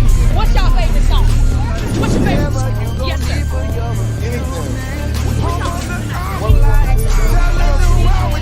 Well, we can't really think about what we're gonna sing tonight, but I can tell you this: whatever you request. Right now. Y'all gonna sing right now? No. Just sing to anything. Come on. He said that if I can request a song, y'all gonna sing it, but I don't want to put y'all on the spot. So I want y'all to sing what y'all want to sing. How about we say this for the show? See, I knew they was gonna do that. This is the Players Choir, y'all, right here. I'm about to go join them back there. They gonna rehearse and practice and all that stuff. I'm going to sing. Thank y'all so much. I'm gonna be listening for that special note, all right? And I'm gonna know when to come in. Awesome, good deal. Good deal. God bless you. Thank you. Listen, y'all, the Players Choir is here. They're going in to sing. He pretended like he was gonna sing for me, but of course he didn't. Don't worry about it though. We're gonna let them get in and sing, y'all. All right, listen, we're still out here. 25th Gospel Soulful Celebration at the Super Bowl. Awesome.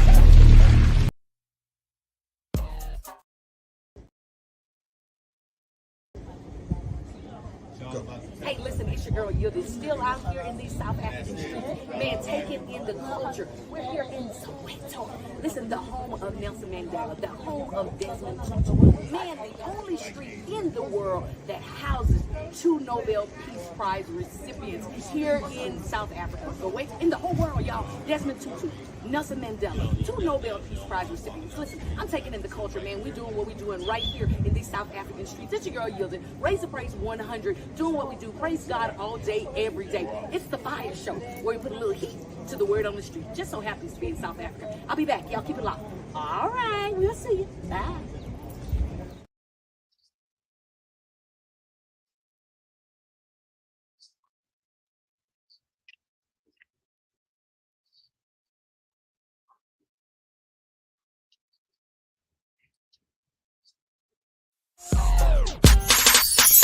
Ooh, it's the FIYAH Show.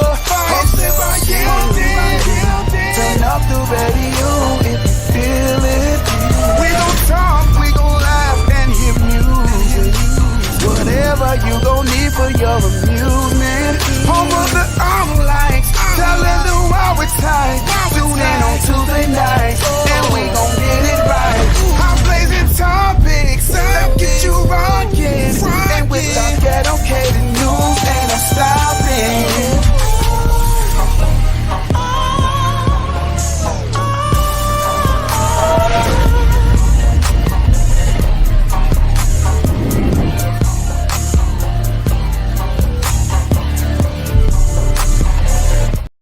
If you're tuning in just now, you're late. We've been here since 4 o'clock. It's 5:39. Where you been? It's almost time for the top of the hour. Y'all know where we typically bring in the Iron Lights. But right now, we've been engaging in conversation with our guest co-host, Pastor C.A. Stewart, and a panel of folk over here. We're bringing them all back in. Hey, we all took a run for a minute. Listen, y'all, if you've not joined into the conversation, you can call us 346-355-0100. Again, having an amazing time here on the FIYAH Show. Pastor Stewart, welcome back. Reverend Moore, welcome back. Dr. Tiff, let me bring Dr. Anderson back in. Dr. Clark is still charging his device somewhere. You need to get one of them ever-readies. But we're back here, y'all. What's going on, Reverend Stewart? Listen, y'all done woke up one of my 11,000 cousins. Y'all done woke him up. Y'all done woke him up. Y'all done woke him up. Y'all done woke him up. Jesus. But he said in the comments that something's wrong, that the church is a problem, because you posed the question that how do we have these conversations in sacred space, and it's around here in this pile of books somewhere. But something I recently read about colorism, color blindness, seeing color again, I think is the title of the book, lifted out how important it is to craft space in the educational area. But one of the things that we have to do, and we must start doing more and more, is crafting space in the sanctuary, in our space, where it is safe for Black people to gather. And y'all, that's part of fighting back against the narratives. Because I learned in church that I wasn't a criminal. I learned in church, even by people who did not graduate from high school, of what it meant to have and possess. I'm gonna give y'all a seminary word, the imago Dei, to be formed in the image and likeness of God. I learned that. I learned what it was to be a person, not to answer to anything derogatory. I think Dr. Tiff talked about, they called us just about everything. So Cam, you got to take one of these. You got to expand on what your last comment that you said as it relates to the church, because I think that's where it is. Absolutely. I am of the belief, and I have been persuaded that the church is our best hope for a majority or all of the conversation that we've had. However, I think that church at this precipice, in this American context, is not what it used to be. And as Dr. Tiff so eloquently said about the reason and the birth or the origin of historically Black colleges and universities, that's kind of the same story for the Black church, because it was made out of a place because there was no space for us. So we made space out of no space. So in order for us to return back to the origin of what the Black church used to be and what the Black church was, there's some critical and key conversations we're going to have in the sanctuary. And that's a nuanced conversation, because some people feel like some things aren't supposed to be discussed in church. I could be here all night arguing against that point, but I think that we have to redefine in this 21st century, what does church mean for us? When we say church, are we talking about the simple attendance every Sunday or for Bible study, or are we talking about ministry? That verb, that thing that we're supposed to do, that we're called to do. And so I think we have to clearly delineate what we're saying and what we mean by it, so that we can have a positive or conducive response. I mean, so here it is. There's the spot, but I also want to engage Dr. Anderson, who brought to his historical church context, First Baptist Church of Ensley, for those of you who don't know, was pastored by Dr. A.D. King, the younger brother of Martin King Jr. And the First Baptist Church was a benchmark spot in Birmingham in the civil rights struggle. But at some point, they held on to the identity of being a civil rights church, but stopped having conversation about human rights. So Dr. Anderson created a space where I think he just finished last week, the Heritage Lecture Series. So what does it mean, Dr. Anderson, to create space, to create a space in the sanctuary where I can be my authentic Black self and can have my authentic Black self spoken to? I think it's critical. I think that when we fail to understand that the sanctuary is the place where mass meetings took place, the sanctuary was the place that existed for us to be ourselves without onlooking eyes before this age and day of social media. It became critical for us to begin to evaluate who we are. And I think along the way that we've lost our identity, which is, of course, the purpose of my doctoral work and the book, the works I've written deal specifically with recapturing our identity. Because when you don't have an identity, you lose your purpose. And in looking at like the Heritage Lecture Series this year, looking at the work of David Walker and his appeal, it's a book that's almost 200 years old. But most people have never even heard of David Walker.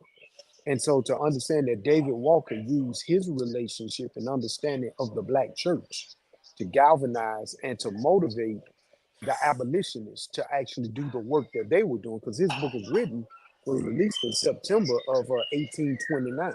So we're coming up on, September be 195 years. And so that sanctuary becomes that place that we can have the conversations we need to have about who we are and who we refuse to become based on what the social structure is currently advising or motivating or even facilitating for us to be and to become.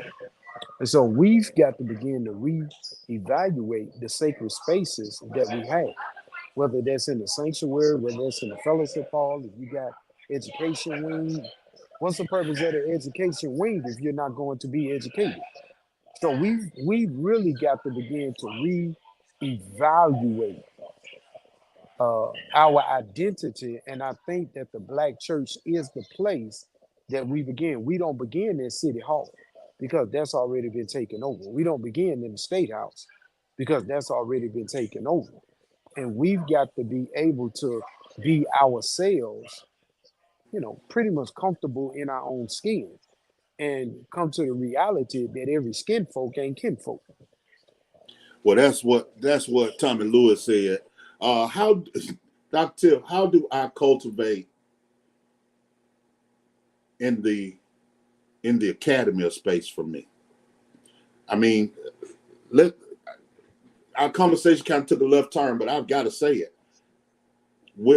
With your alma mater now on the chopping block in Mississippi, how do if my space to learn who I am outside of the myths that I've been told is not there for me, if I can't learn that my music has meaning in the academy, if I can't learn my history, who I am, where I come from, if it's not a space, how do I craft a space? Or how about, let's start here. Is the space still necessary? Or have we been American so long that that we don't need a space that's just for us?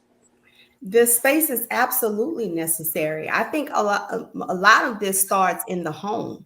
I think that, first of all, it's so important for us to fight for our HBCUs. We started out with over 200 plus HBCUs, and I think now we're down to 103, 104 ish in that. And so I think it's very important for all alums of all HBCUs to fight for HBCUs. And you brought up the academy about HBCUs, and I want to say to those individuals out there who have been taught this myth that you will be more successful attending or graduating from a PWI versus an HBCU. I want to tell you that the lie detector test determined that is a lie. I am a proud graduate of 2 HBCUs, Alcorn State University and Southern University A&M College, and I can stand toe-to-toe to anybody from Harvard, from Yale, from Princeton, because I know who I am. And no one can, when you know your stuff, you know your stuff, and it doesn't matter where you graduate from. And so I think that we need to stop teaching our children that you will become more successful if you graduate from a PWI. That's number one, because a lot of y'all that's going so hard in the paint for these PWIs, remember that they didn't even want you there originally. So be careful and mindful of who you're going hard in the paint for. But I think that it's a government term called agents of socialization, to answer your question. If you know, and if you're living in states like where I am now, Texas or Florida, they're being taught that they're taking away Black history from our children with critical race theory. And for those of you out there that keep talking about critical race theory, you obviously don't know what critical race theory is, because critical race theory is a law school course. But I think, to answer your question, it is so important for this to start in the home, of teaching our sons and their daughters about their history and where they came from, and knowing and teaching them that they have such a bright future ahead. So, yeah. Look, I want to get right to. I know we've spent some time talking about criminalization, and we've spent some time hitting the ground running with this idea about who we are and where we are. But there's one conversation that I don't know what to do with it. I don't know if we are even ready for it. But it's one that I think that we all need to deal with. And that is the hypersexuality conversation. The hypersexuality conversation. The idea that Black men can't be trusted around white women. That all successful Black men want is a white woman. Or the idea that a woman is only controlled by her sexuality. That's the only thing that a Black woman can offer is her sexuality. And we realize, if you haven't realized it yet, these ideas are a part of a slave narrative. Here we are, supposedly so far removed from slavery, chattel slavery. We're in another form of slavery now, but so far removed from chattel slavery, supposedly, yet so much of our society is driven by these narratives. Y'all, I was rewatching Scandal last night. Leave me alone. Don't judge me. Tubi is life right now. Tubi is giving me life. But there's a problem that I discovered. I discovered this Sally Hemings, Thomas Jefferson motif that gave me all types of problems with Scandal.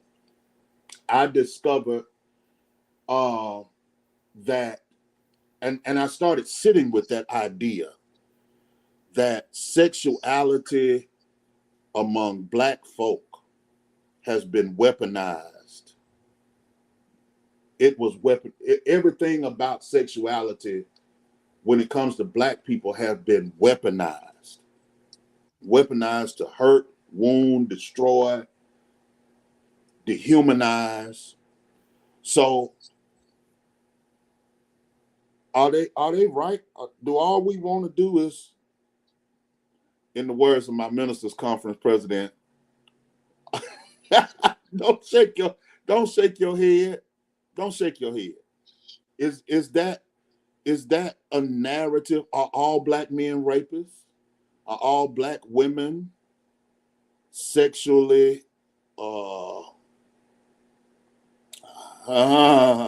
Cameron Moore. Cameron. Yes, I want sir. you to choose your words real carefully. You've asked me a very tall task. Govern hold yourself. Hold yourself like a church mother when the sermon done got good. Ooh, mighty God. Hold both your elbows real tight and answer this question. That's your word. Insert explicit. Don't say them. Look, my mama and my daddy watching, so I can't, I'm cool. I think For mama and daddy.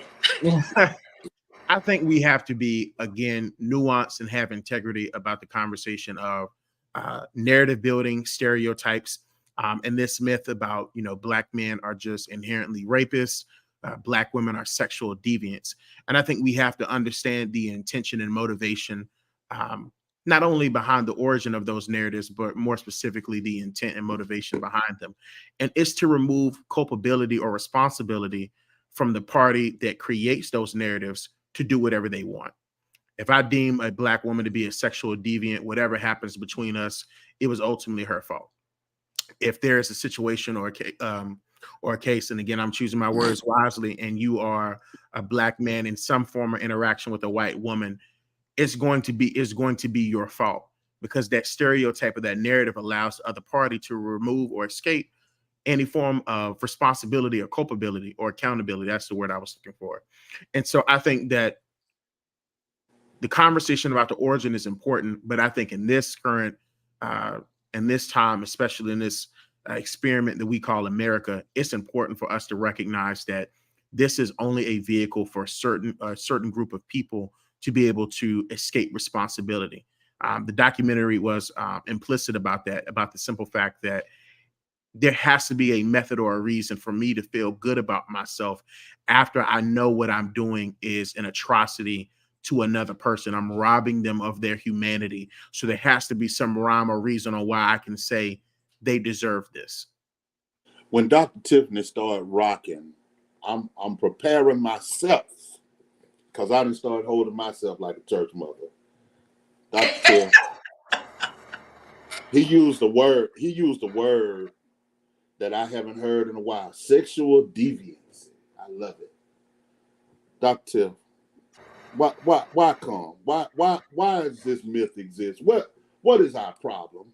Where are we?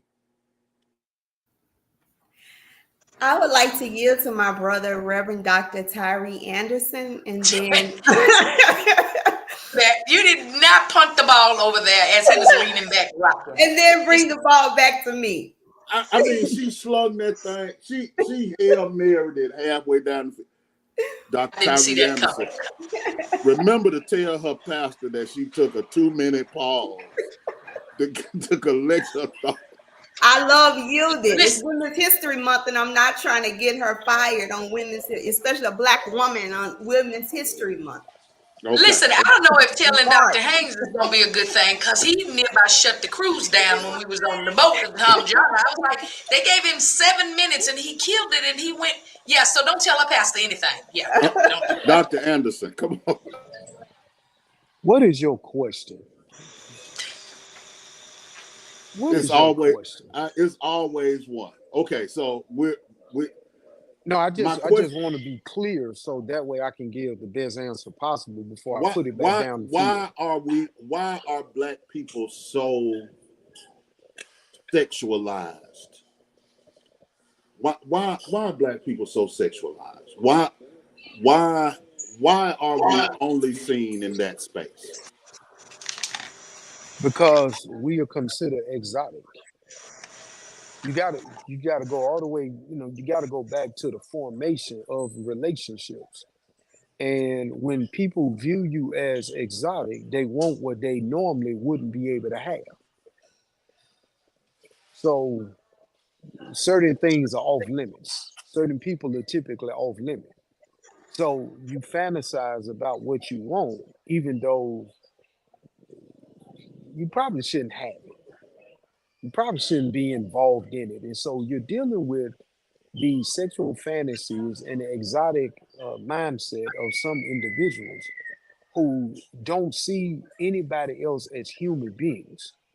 They see them as trinkets, toys, animals, something to play with. And then once the plaything is over, it's time to move on to whatever's next because now I've had the exotic. Think about people that try different types of foods.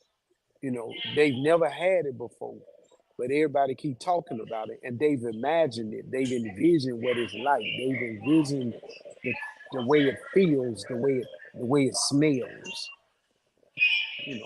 the juiciness of it. All right, And now, so, doctor. All right. No. I'm still talking about food. I don't know where your mind is, but I'm talking about food.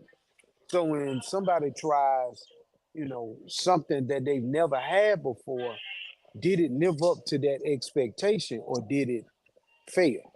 And so from there, they make other determinations. But I think overall is this desire to be with the exotic or what is viewed as off limits. So when you take a look at it and you go back onto the plantation, off limits in the visible daylight are the beautiful Black sisters.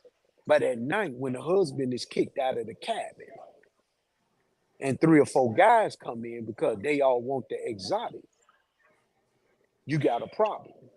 But then you got the flip side because while you kicking the husband out, that madam is also wondering about the exotic, henceforth the movie Mandingo. So when you take a look at it, it's on both sides, but the victim is always us. We're always the victim of somebody else's imagination.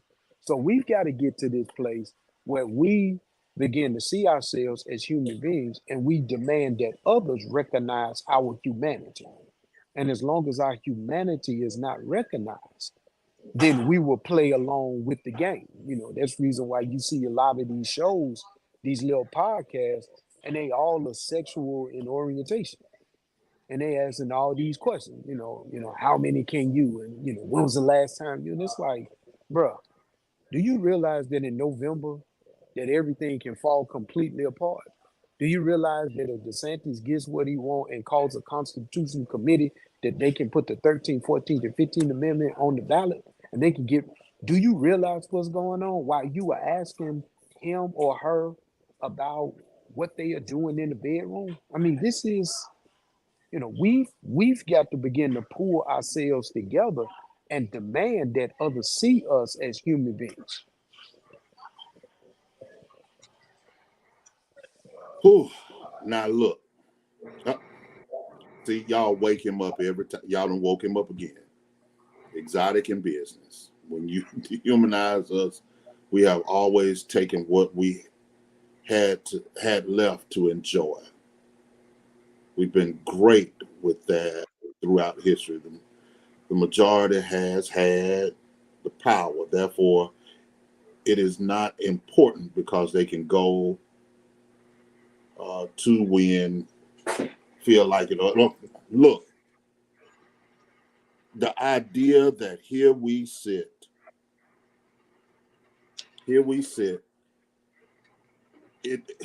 and still now we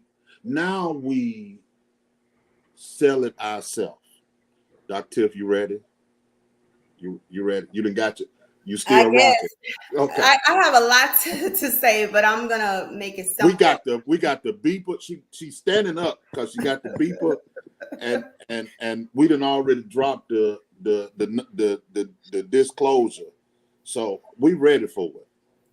Well, first of all, I want everybody to tune into Jesus and Justice with Dr. Tiff next week because all these people you see on here is going to be on Jesus and Justice with Dr. Tiff. So I just want everybody to know. So go on and send me y'all headshots. So anyway, I'm going to name and claim it. I didn't even ask them. I just told them. But I do agree that Black is beautiful. We are exotic and we are desirable. And I do agree with that comment that when we have been dehumanized for so long, that's all that we have left. But on the flip side, I'm going to say something that is not popular, and I hope that you all will understand what I'm saying. Yes, we have been dehumanized, and that's all that we have had left.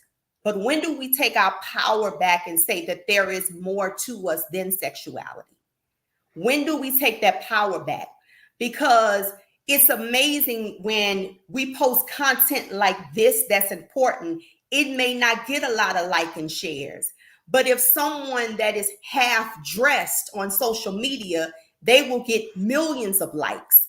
And I think that we have to become more than that. Sisters, let me just say, there is nothing wrong if a person is I am the first one. I celebrate beauty. If I see a sister out there, she's beautiful, I'm gonna always give her my props. This is not hating, but I wish that some of our sisters could see the true beauty because think about a Rolls Royce. You never see the advertisement. You never see no marketing. No marketing. Royce. You always see it for a Toyota. Don't get me wrong. I enjoy a Toyota. Toyotas are good cars, but you put a lot of miles on it. But with the Rolls Royce, God, you better talk now. It's just something about the Rolls Royce that you don't even have to advertise because that thing is just bad all by itself. And it ain't worn out. It ain't stretched out. It ain't got a lot of marks on it. We still talking about the car.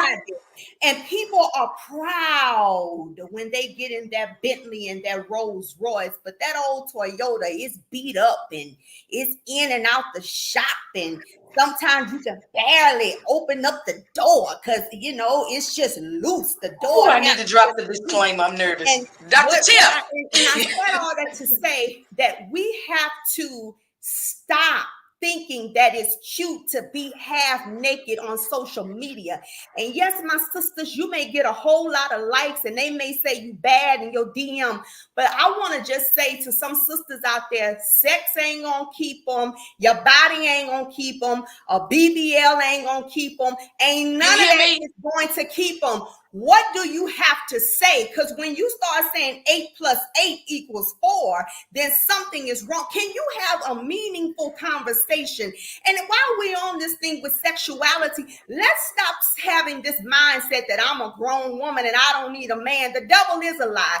Men need women and women need men. And we have to stop this narrative that you can be independent, but do you want to be an old woman that died with 56 cats on your porch? Stop with the narrative. Stop allowing society to put this in your mind that you don't need. We all need somebody. Men need women and women need men. Yes, you can be independent. No, we are not doormats. No, you're not going to belittle us. I am all for that. But we have to stop with belittling men. We see so many women that attack our black men. Our black men already got to fight out there. And then you come home and it's chaos and it's confusion. But let me get back to the conversation at hand. We'll talk about that next week. But also, stay right there. Stay right there. This show. You stay right there. Go ahead. Keep going. But let me say this to the parents out there. To y'all parents out there that have your little girls on social media twerking, being half naked, cussing, having raps, and can learn a Nicki Minaj and a Meg Thee Stallion. I wonder, do they know their ABCs? Are they passing science? Are they passing math? Or can they spell? Can they read? Can they write? And so I want us to stop thinking that that's cute when little girls and little children on social media cussing, when little kids are twerking, when kids are rolling rolling back and forth, gyrating. How dare us? How dare us as sons and daughters and mothers and fathers to ever think that that is okay? So while, yes, people have dehumanized us, we also are to blame in this as well. And so let's stop thinking that in order for you to be relevant, you got to be half naked. And I got to say that sometimes even when people are preaching the gospel, nobody on here, nobody in particular that I'm talking to, but I think we all can agree with this. Sometimes we got people in ministry that is more caught up in what they wearing than the word. You look good, but you ain't said nothing. And that's all I got to say.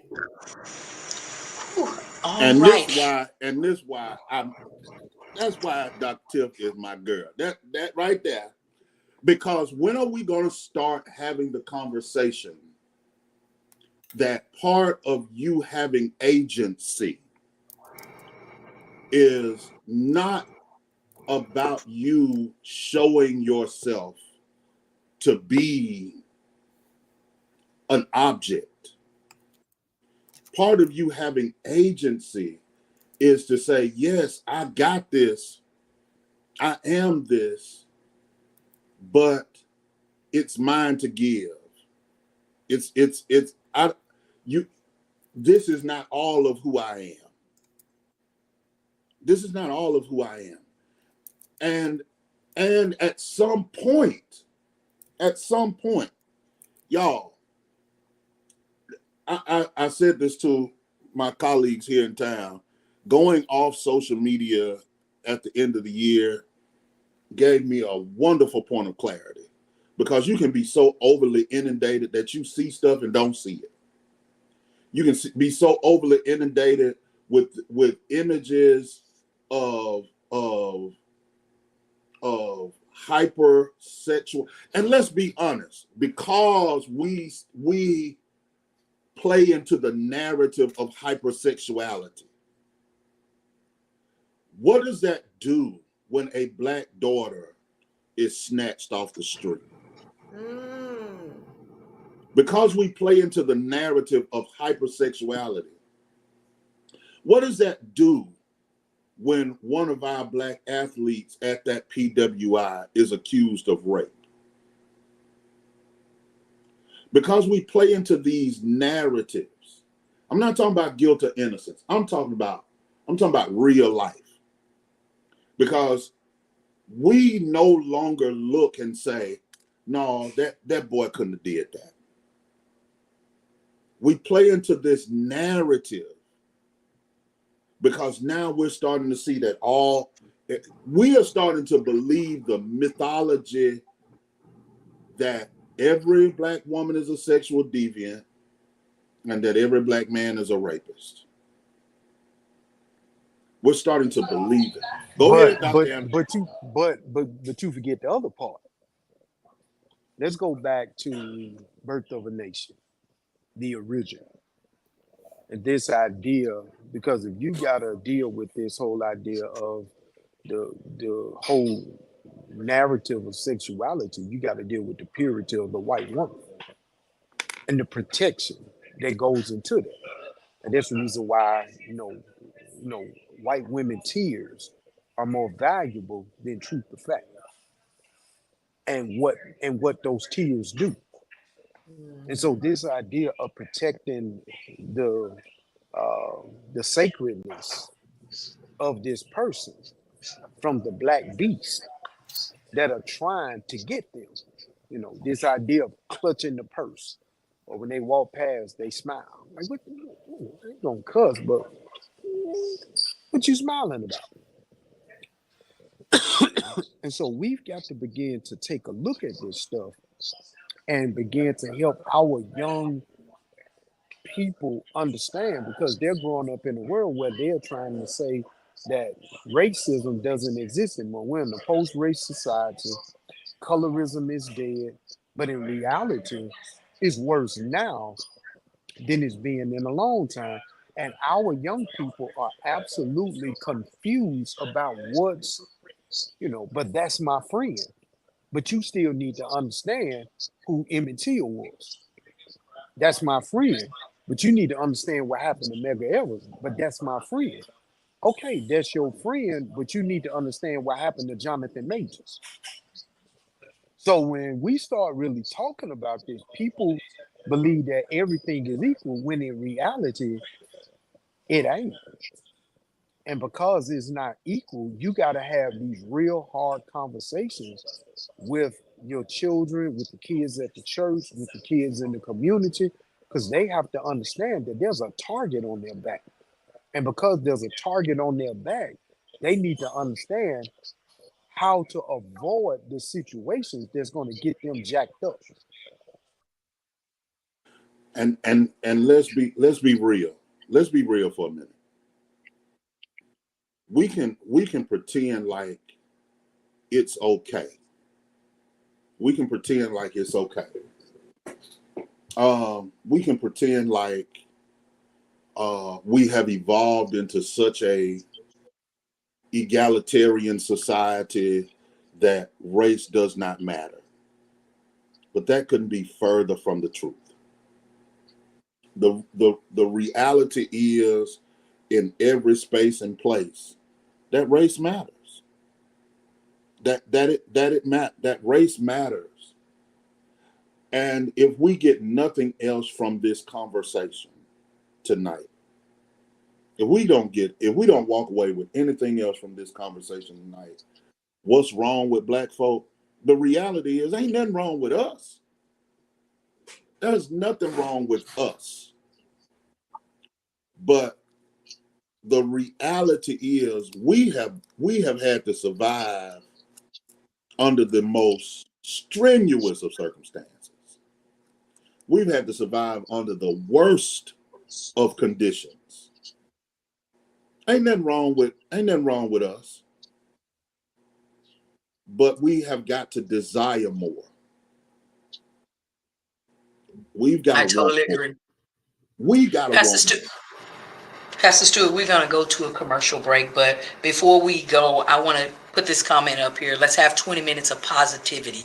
What's good about our black kids? And I want to, touch that when we come back from the commercial break, because of course, affirmations and positive energy vibes, all of this good stuff, but this comment here. And then, it's 6:15. We didn't ran past 6 o'clock, top of the hour, the home of the Eye on Likes, but we're going to go into that and definitely give you all closing words and remarks and kind of, tie this thing in. But we coming right back. Y'all keep it locked right here. Raise Praise 100, where we're praising God all day, every day. You or someone you love struggling with an addiction to drugs or... So I definitely want to, Pastor Stewart, even Reverend Moore, take a look at this comment and touch that, because I feel like sometimes we feel like if we're having these kinds of conversations, then it's giving us a negative connotation or it's negative energy, negative whatever. And I want to talk about it. So yeah, y'all can take a potty break, what have you. We're going to come back and we're going to address that if that's all right. To overcome those demons and focus on my family again.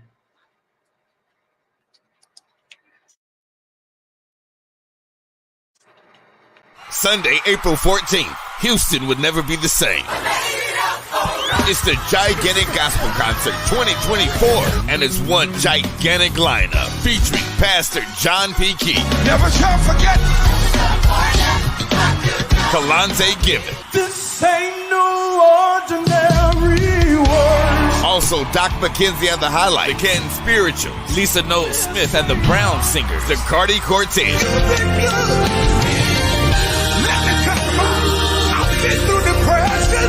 Luther Barnes and the Sunset Jubilee, the group Fire, and hosted by the country preacher Carlos Daniel. It's Pastor John P. Key, Kalonzo Gibbons, Zacardi Cortez, and more. Sunday, April 14th at the Fountain of Praise in Houston. Get your tickets now at ticketweb.com or eventbrite.com. Listen, if we even think you owe us money, you won't know what hit you. We'll put liens on everything you own. Raid your bank accounts, retirement fund, pension. You'll open up your paycheck and cry because we'll already have the money. We'll haul you into federal court and you might even go to jail. Hey, it's our job.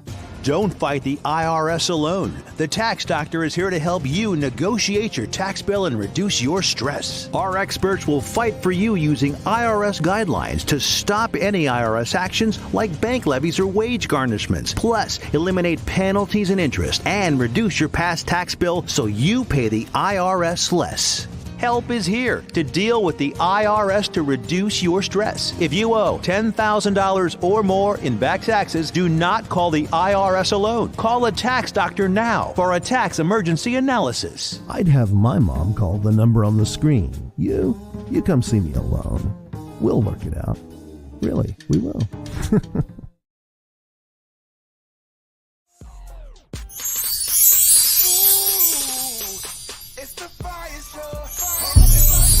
Girl, music right here too at the 25th Soulful Celebration. Listen, y'all, you have some legends in here on this red carpet. I'm just amazed to be holding hands. They act like they don't know who you are. Tell the people who you are, sir. The name is Oba Babatunde, and the career is about a half a century long. If you've ever seen any movie, I'll start with a lot of people probably are fans with How High because I was Dean Cain in How High. Then there's also Barry Gordy I played in the Temptations movie. If you want soap operas, Bold and the Beautiful, that was the Avon. I'm presently playing Shamar Moore's dad on SWAT. Oh, is Shamar here? No, he's not here tonight. Oh, okay. I was going to tell him to, call me or something. Okay, I'll tell him to give you a call. Tell your son. He got to say no. And he will. Listen, we're at the Soulful Celebration. I've been asking everybody tonight, what does soulful mean to you, sir? Well, soul is very powerful. Because soul has to do with what goes on inside of you. Your soul. You come here with the soul, and you leave, and your soul goes with you when you leave.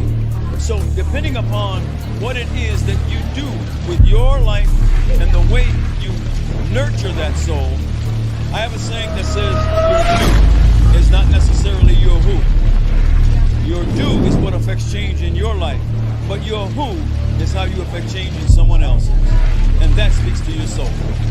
Listen, y'all heard it right here at the 25th Soulful Celebration. If you didn't hear anything else, you better get that tonight. Listen, this is your girl Yielded. We're keeping it locked right here. Raise and Praise 100 Houston. We're doing what we do. Praise God all day, every day. God bless you. Thank you so much, sir. God bless you. Yeah, she keep bringing that blaze, the fire stuff. Oh, please. So y'all keep it funky, keep it faithful, keep that light. The healing, keep bringing that fire, lady. Oh, wait. Keep it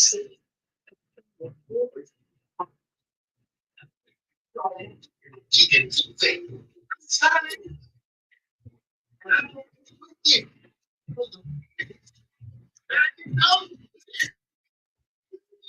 What's up, this is voice of DJ and all.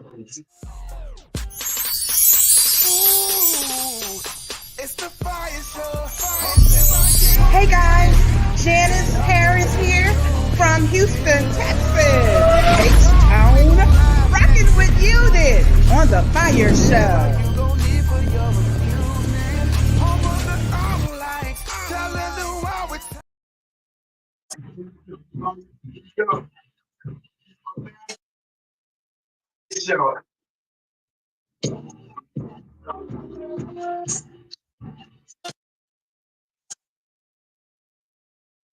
And welcome back, y'all. It's your girl Yielded right here. Raise the Praise 100. Doing what we do. Praise God all day, every day. Every Tuesday, 4 to 7 p.m. We're bringing you the heat from the word on the street. And rumor has it that people are saying there's something wrong with black people. We've taken a look at that thing on today with our guest co-host, Pastor C.A. Stewart from Birmingham, Alabama, and his panel of people here. We still have a few of them here. Time has kind of gotten y'all. Typically, we've already hit those I don't likes, but we're going to get into them before we get out of here. So don't touch that dial. Keep it locked right here. We're bringing them all back in. We're bringing Reverend Moore back in. Pastor Stewart is probably over somewhere getting some water or something. I don't know. But we're back. Oh, he's back too. Oh, there he is. Welcome back. Welcome back again. We're super excited to have had all of you with us on today. It's 6:23. What happened to the I don't likes? We was knee deep in this conversation, and we're going to get to it in just a minute. But I wanted to, before we went on the commercial break, somebody over in the choir stand made a comment about having 20 minutes of positivity and saying what's good with our black children. And so, Reverend Moore, Pastor Stewart, you gonna yield the right to let Reverend Moore take a look at that, since he was calling people old earlier. We gonna let him jump in here because he the young. I'm gonna let him go first. I'm gonna let him. Yeah, come on, young people, Reverend Moore. I got to get better friends. We love you. I love y'all too. I will say this. I think that sometimes we rob God of the opportunity to do God's best work when we rush to find something to take the bitter taste out of our mouth. And I think sometimes we have to sit with the uncomfortability, and that's where God allows us to be able to have a moment of transformation. Not to disenfranchise, the person who made that comment. I recognize that blackness is difficult, and we look for those moments of respite and those moments or those places where we can have a brief moment to just kind of breathe. But to kind of just even to summarize the show, there's nothing wrong with us as a people, but we do need to take the opportunity to learn how to sit in uncomfortable moments and think about, where do I go from here and how do I grow? From an individualistic perspective, but also as a community and as a race. Right. I agree with all of that, because the oil come out in the press. You got to be under pressure a little bit sometime. Come on, Reverend Stewart, Pastor Stewart. I was searching for a quote. I'm an Old Testament buff. And Ezekiel says that God said that the parents ate sour grapes and the children's teeth were set on edge. And so I'm going to say some positives. The positive is that we don't have to remain where we are. That's the positive. The positive is that with the birth of every child born in this ebony skin, with these different shades of ebony skin, that is another person who can break a barrier, who can turn these myths around, who can reorientate and the narrative. Cameron said it best. You know, sometimes we rob God of his glory. We rob God of God's glory. And that's a hard pill to swallow. But what does Jesus say in the red words? He says that pruning hurts. But the pruning is done so that we won't have another child cuss out and attack a Cam Newton for coming into the community and giving back. So with the birth of every child, there's the ability to say, you know what, this is where it can change. Here's another positive. Another positive is that we don't have to be any one of these negative stereotypes. We don't have to be that. One of the reasons that I love this panel is because this panel represents all of the goodness of the Black diaspora. Men and women, educated, making impact, fighting for justice, keeping the freedom song and its meaning alive. And we're just as my big mom would say, a few of those handmade children. There are others, hundreds of thousands of others, keeping that struggle alive. Here's the third thing, that changing the narrative is possible. Like, it's not so bleak that it can't be changed. It's not so dark that light can't still prevail. And the positivity that sometimes I think that we seek is part and partial of the how and the why that things progressively grow worse. Because we don't want our children to know anything about the struggle. We don't want them to know anything about the struggle, because that's so far from us. But it's not. I said in a class that Cameron Moore and I were in last semester, I said, you know, I was the first generation in my family to go to an integrated school. Oh, wow. My mother, when she went to elementary school was segregated. When I went to elementary school, it was integrated. That's my great grandmother, who I knew. Her parents were born at the tail of slavery. Her parents were born in the tail of slavery. Her grandparents, who she knew, were slaves in the field. On my mother's side, I am simply 5 generations removed from slavery. That's two grandparents. You know, you're grabbing what I'm putting down. I mean, we cannot rob our kids of knowing who they are and expect them to be better, to do better, to know better. But part of I believe part of the goodness of our children is represented in our most holy faith. That if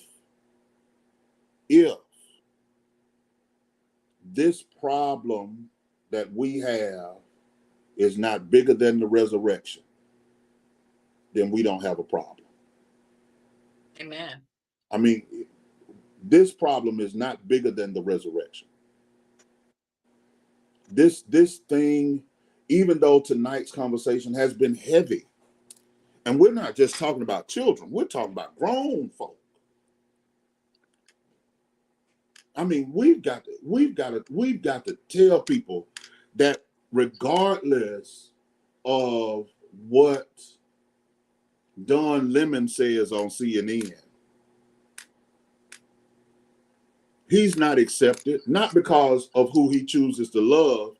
He's not accepted because of his skin. Regardless of what people say, it's easy to convict a Bill Cosby and let a Donald Trump run for president. My God. It's regardless of how much progress we say we've made. It's easy in this society to perpetuate white saviorism as the answer to all of our social ills. Instead of us sitting down and saying, hey, my brother, hey, my sister, we got to do better. I said to a friend of mine's oldest child, I bought him a book before he went off to the military. I bought the boy a book. And I said to him before he had children, before he took a wife, read the book. Read this book and you will find in the answers that you need. And he said to me, okay, I'll read the book. And to this day, he has not broke the binding on that book. The answers he seeks is there. But because he's living in a haze, in a fog, and wondering why life is so hard, wondering why his situation is so hard. Black man in the military with small children and wondering why life is so hard. I say to him the same thing that my papa would say to me. Have you read the book? Did you forget the lesson? The parents ate sour grapes. Cameron Moore, the parents are the ones that ate the sour grapes, but it's the children whose teeth were set on edge. If we as parents do not correct the misnomer, those of us who are parents of small children now and becoming parents, do not correct the misnomer of the children that were born and reared in the immediate days of integration, who, when they became of age, were able to leave their Black community and go live where they thought they wanted to. You know, if we don't begin to correct these misnomers and begin to get the sour grapes out of our mouth so that we won't perpetuate another generation marked by the stereotypes that we've talked about tonight. Because at the end of the day, the real good part of that is that there ain't nothing wrong with us. Ain't nothing wrong with us. Our Blackness is beautiful. Ain't nothing wrong with us. I mean, there's nothing wrong with who we are, how we love. It's nothing wrong with us, how we learn, how we build. There's nothing wrong with us, how we worship. I'm not closer to God because I go to a white church. Ain't nothing wrong with us. I'm not ignorant because I dare holler when I talk about the goodness of God. Maybe the reason Joel Osteen is so calm is because he hadn't met God yet. Because everybody I read about in the Bible that ever met the Lord had a holler in their soul. I better stop. I better stop. Dr. Clark yes, he's joined us back over here. So what's going on, Dr. Clark? You got some charge on your battery? Uh-oh, I got you on mute there. Let me unmute you. Okay, come on, sir. I have some charge on my battery. I have some charge on my battery, and I was able to safely see against off. But I am. Great. I don't know if your reception is lagging over there. Oh, I'm so sorry. Hear me? Yes, sir. You're kind of delayed there. I don't know. Are you driving, sir? See that? Driving, yeah. I gotta make my way on in. It be the saints over there. Yeah, but so your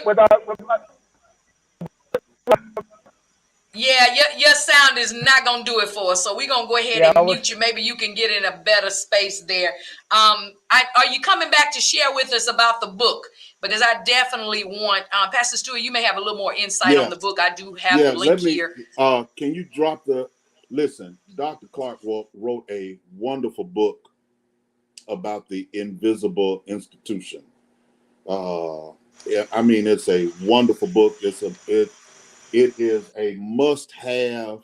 I told you that one of my cousins were woken up. If you dare, you need to drop that, jump on that. For those of you who are watching, listen, if you will, if you can call the Sardis Baptist Church right here in Birmingham, Alabama, and order a book. They'll let you know how to order a book. You can go on Amazon and order a book. I think it's digital as well. You can get that digitally. That him is. You want to grab this work because at the end of the day, all we've been talking about, the culture of resistance in America is still the Black church. When I met Dr. Clark, maybe 15 years ago, when I met Dr. Clark, he was starting every sermon with, "Hey, black child, did you know?" I mean, it's still the way. So look, grab this book, grab it, get it in your read. You got to have this book. You got to have this book. I also want to tell you, hey, look, if you have not watched the documentary that we've been talking about that framed our conversation tonight, it's called Stamped. It's on Netflix. And you want to grab the book Stamped from the beginning. And there is even a children's edition.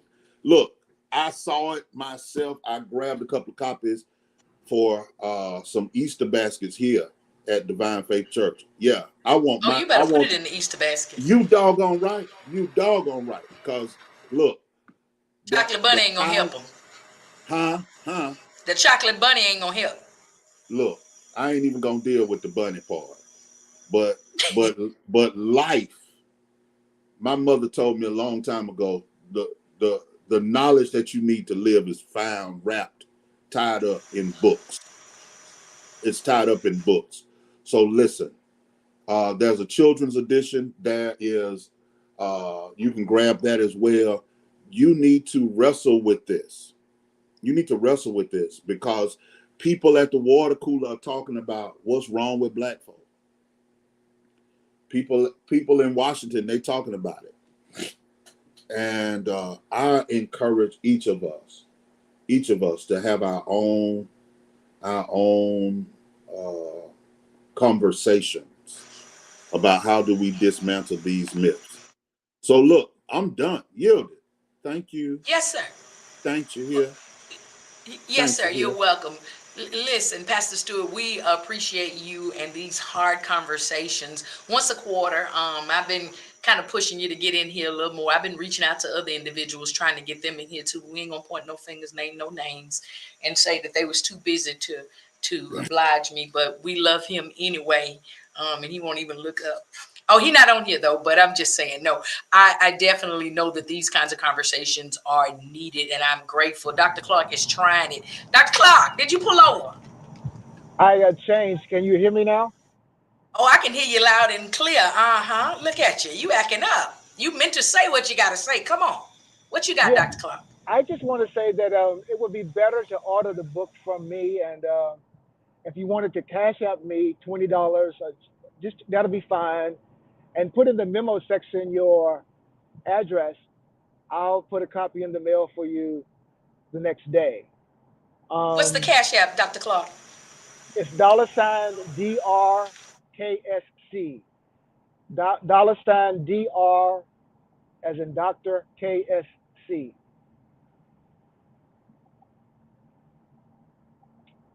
And listen, Dr. slow. Clark, we're gonna have to have you back to talk about the Burt Clark Foundation at some time very soon. We've got to get you back to talk about the great work that you're doing with your foundation. Listen, man, that means an awful lot to me. I certainly appreciate you even thinking in that regard, because we are sending young high school graduates off to college with financial support to accomplish their academic dreams. I certainly appreciate you for mentioning that, Pastor Stewart. Definitely. I need all of that information, Dr. Clark. Don't leave it to Pastor Stewart to send it to me, because he's going to forget as soon as we disconnect. So you send me all of that information. And just like all of those commercials you saw streaming over here, we want to put that in there as well so that others can know about what you got going on. And I'm still waiting on Reverend Cameron to send me his stuff too. Whatever it is you got going on. I need these commercials. I need this information. Why? Because this is a platform that God has given me. I'm not a pulpit preacher. I'm not a minister in that regard, but I have a word, and I use this platform to share my word. See, I was about to hoop. Y'all heard me tuning up. Don't do it. But anyways, I just want to utilize this platform to share positive and influential information that helps our people. And I say our people, that all of God's children, right? Yeah, don't say nothing, Pastor Stewart. But well, yeah. DJ, let me say this. Every year, every spring, we have a golf tournament there in You're going to Missouri. stop calling me DJ first off, but go ahead. Uh-huh. every year we have a golf tournament in Missouri City at the I can't think of the resort name or the golf resort, but I'll get that information to you. And again, it's a way of raising money for scholarships. But we have a golf tournament in Houston. We have a basketball tournament at the University of Texas Arlington and Dallas Fort Worth, and then we have the Seminole event in our hometown where we have a 5K run in the morning. And we have a black tie gala that evening where we do the major fundraising to send kids of our community to school.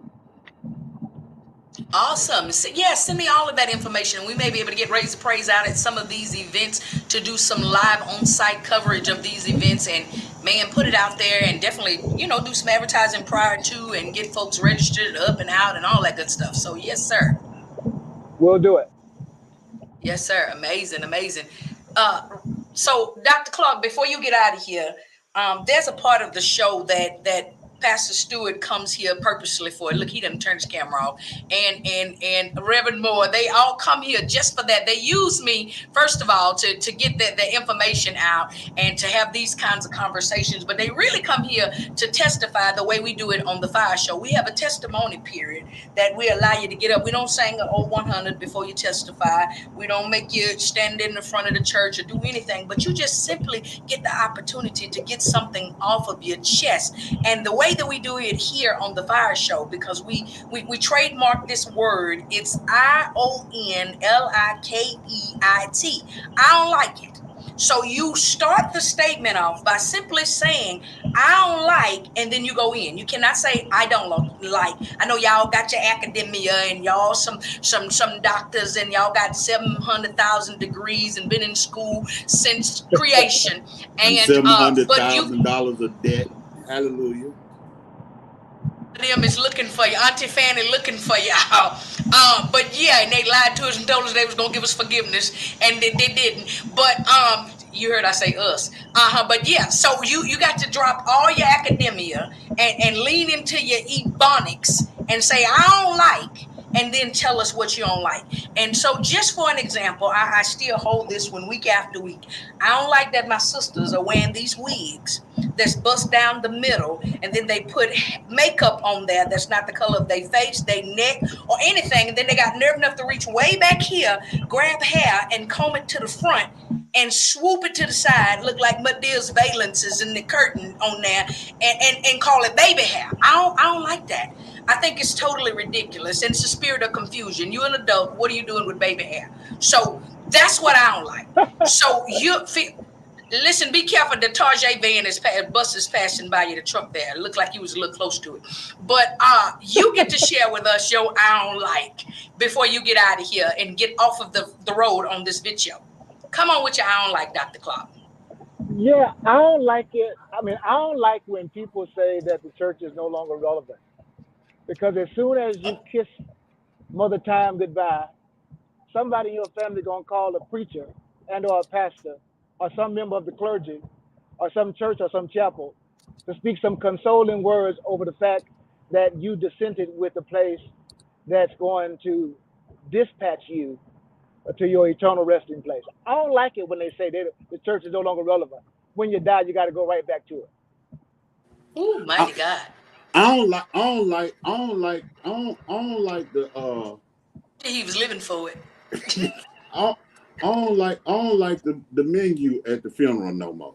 I don't like it. I'm tired of fried chicken that they gonna cut in half. You know, you can't never get a whole piece of fried chicken at the funeral. I don't like it that the green beans be lukewarm and the mashed potatoes be real thick. Y'all get mashed potatoes at y'all fumes? Well, this Alabama. They use that bucket potato salad around here in Houston. No. I don't like that the rolls be hard on the top and soft in the middle. And wet on the bottom from the green beans. And wet on the bottom, yeah, from the green beans. I don't like that you can't never get an obituary if you in the back of the family. If you like a 15th cousin, you can't get an obituary. I don't keep mine. You know, I give it to somebody because I don't like that people collect obituaries. Why you got people still calling me asking for one? Why you got a drawer full of obituaries back to 1972?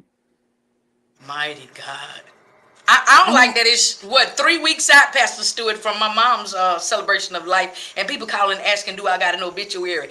I want to use insert an explicit right there. No, I ain't got that. How about sorry for your loss? Don't call me asking me about my mama's obituary. Go ahead, Pastor Stewart, because I'm about to cuss. I don't like that they want an obituary without giving at least 75 cents for that extra copy, you know, after the service. Cause see, if I'm a print, Reverend Moore,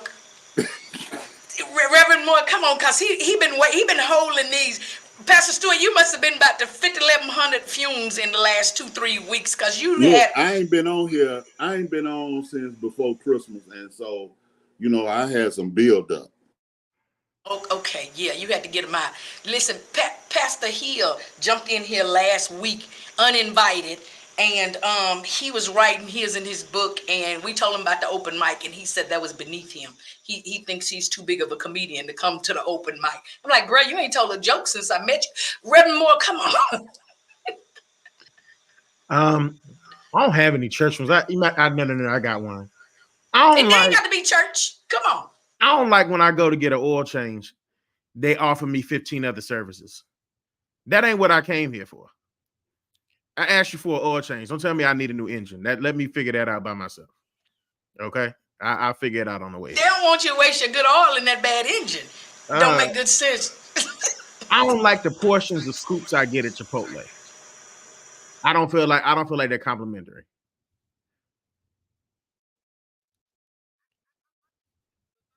spot is Salada, and they gonna charge me $19 for this salad, and you gonna give me 4 little grapes to go on my. No, ma'am. You need to Right. dig down in there with the toy claw and get me.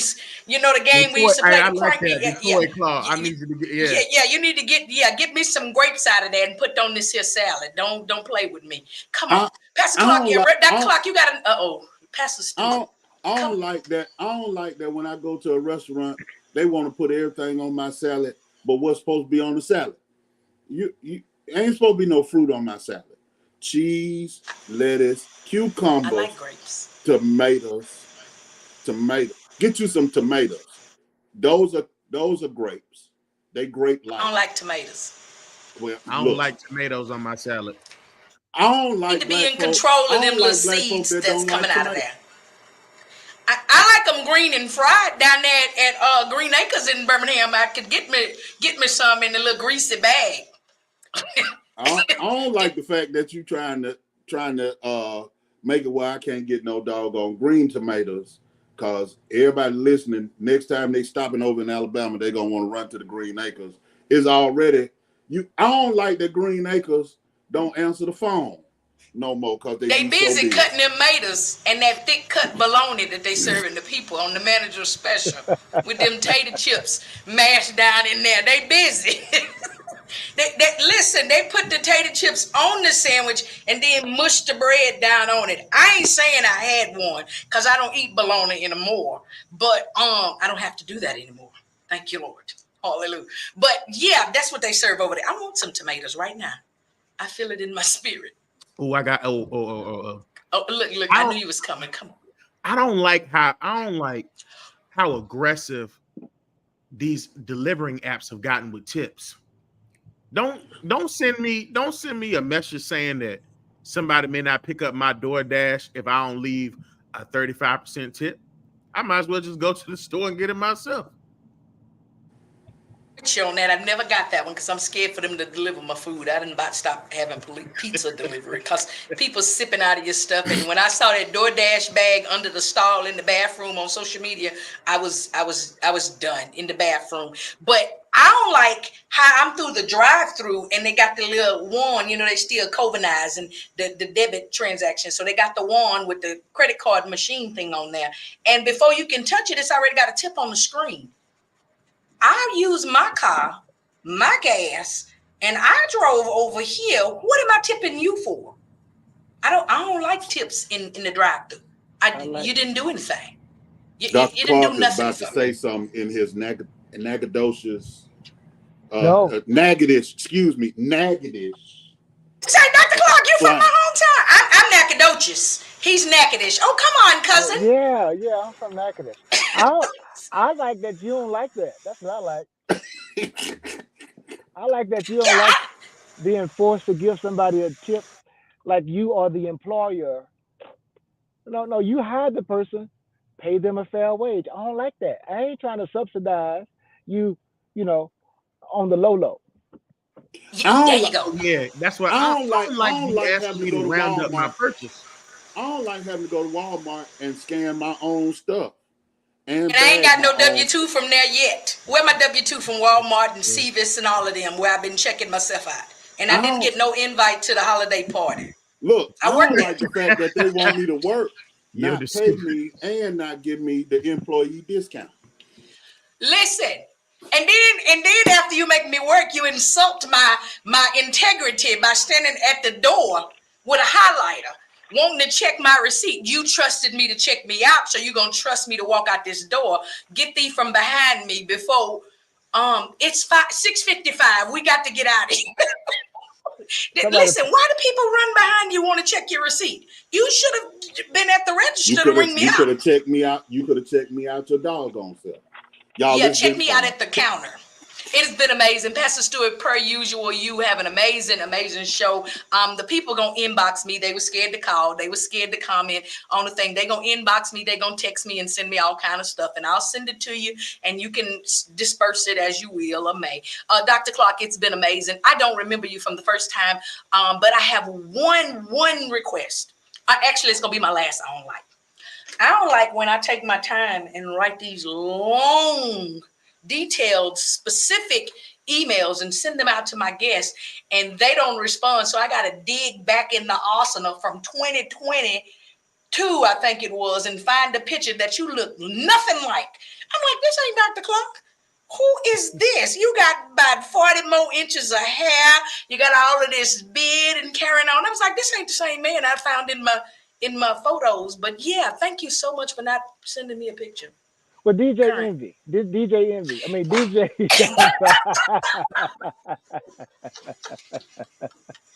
I started having my DJ on Pastor Stewart's show, so you'll know that I am not a DJ. But yeah, thank you. Come on. This is yielded. Yeah, but what look, you got to say, Dr. Clark? DJ yielded. Look, I don't like it when people send you those long emails with details. Like, people ain't got, so I have friends like Pastor Stewart who are going to help me because I don't like them long emails. But I highlighted and underlined the important parts, and you didn't even read that. It says, send me a picture. It was in yellow, and then it was an underline, send me your book and flyer information. That's all you needed to read, the highlights and the underline They having part. a whole conversation without us over there on their side of the screen. Okay, DJ Envy. That he been kissing and rubbing, and he want people to read it, but he didn't want to read my little one-page email. I'm just saying. Speaking of books, y'all go over and get the book. It's right there, The Invisible Institute. Dr. Clark got this amazing book there. I'm going to send my $20. I was trying to see. I got the Cash App over here, DRKSC. Yes. Dyslexic. Yeah, and put your address in the memo. Put your address in the memo, please, and I'll put a copy in the mail. Awesome. Pastor Stewart, anything else? Dr. Reverend Moore, you got anything else?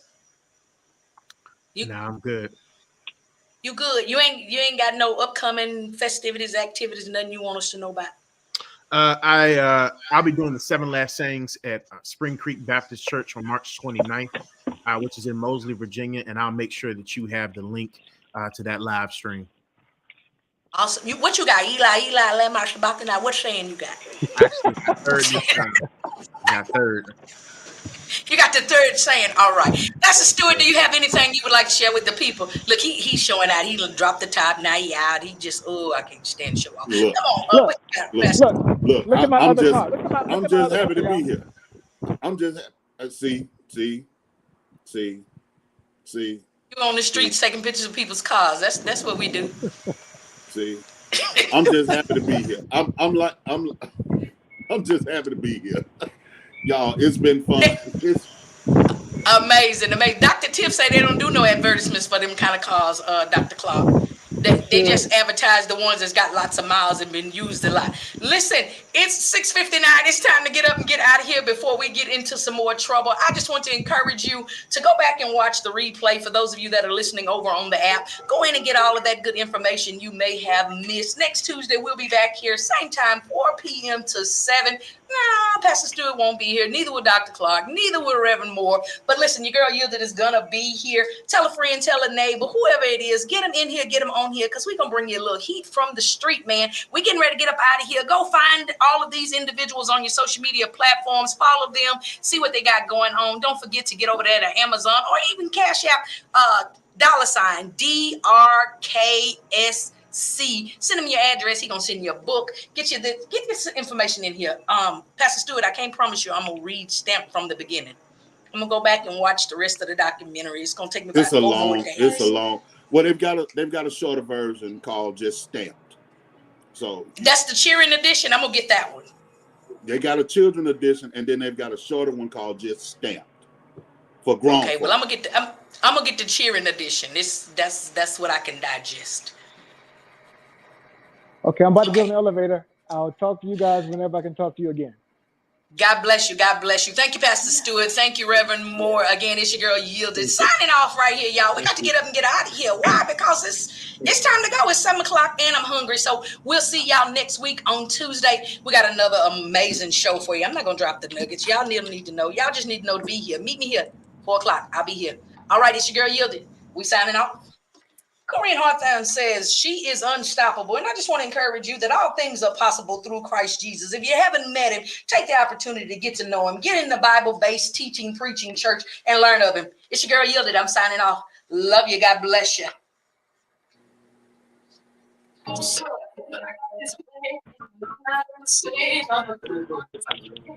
I'm going to be the boss of it.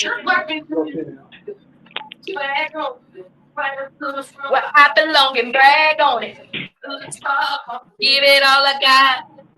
All right, y'all. Love y'all so much. Thank y'all for being a part of the FIYAH Show week after week. Share this video on your social media. Invite a friend. Let them know we're here every Tuesday, 4 to 7 p.m. I'm out, y'all.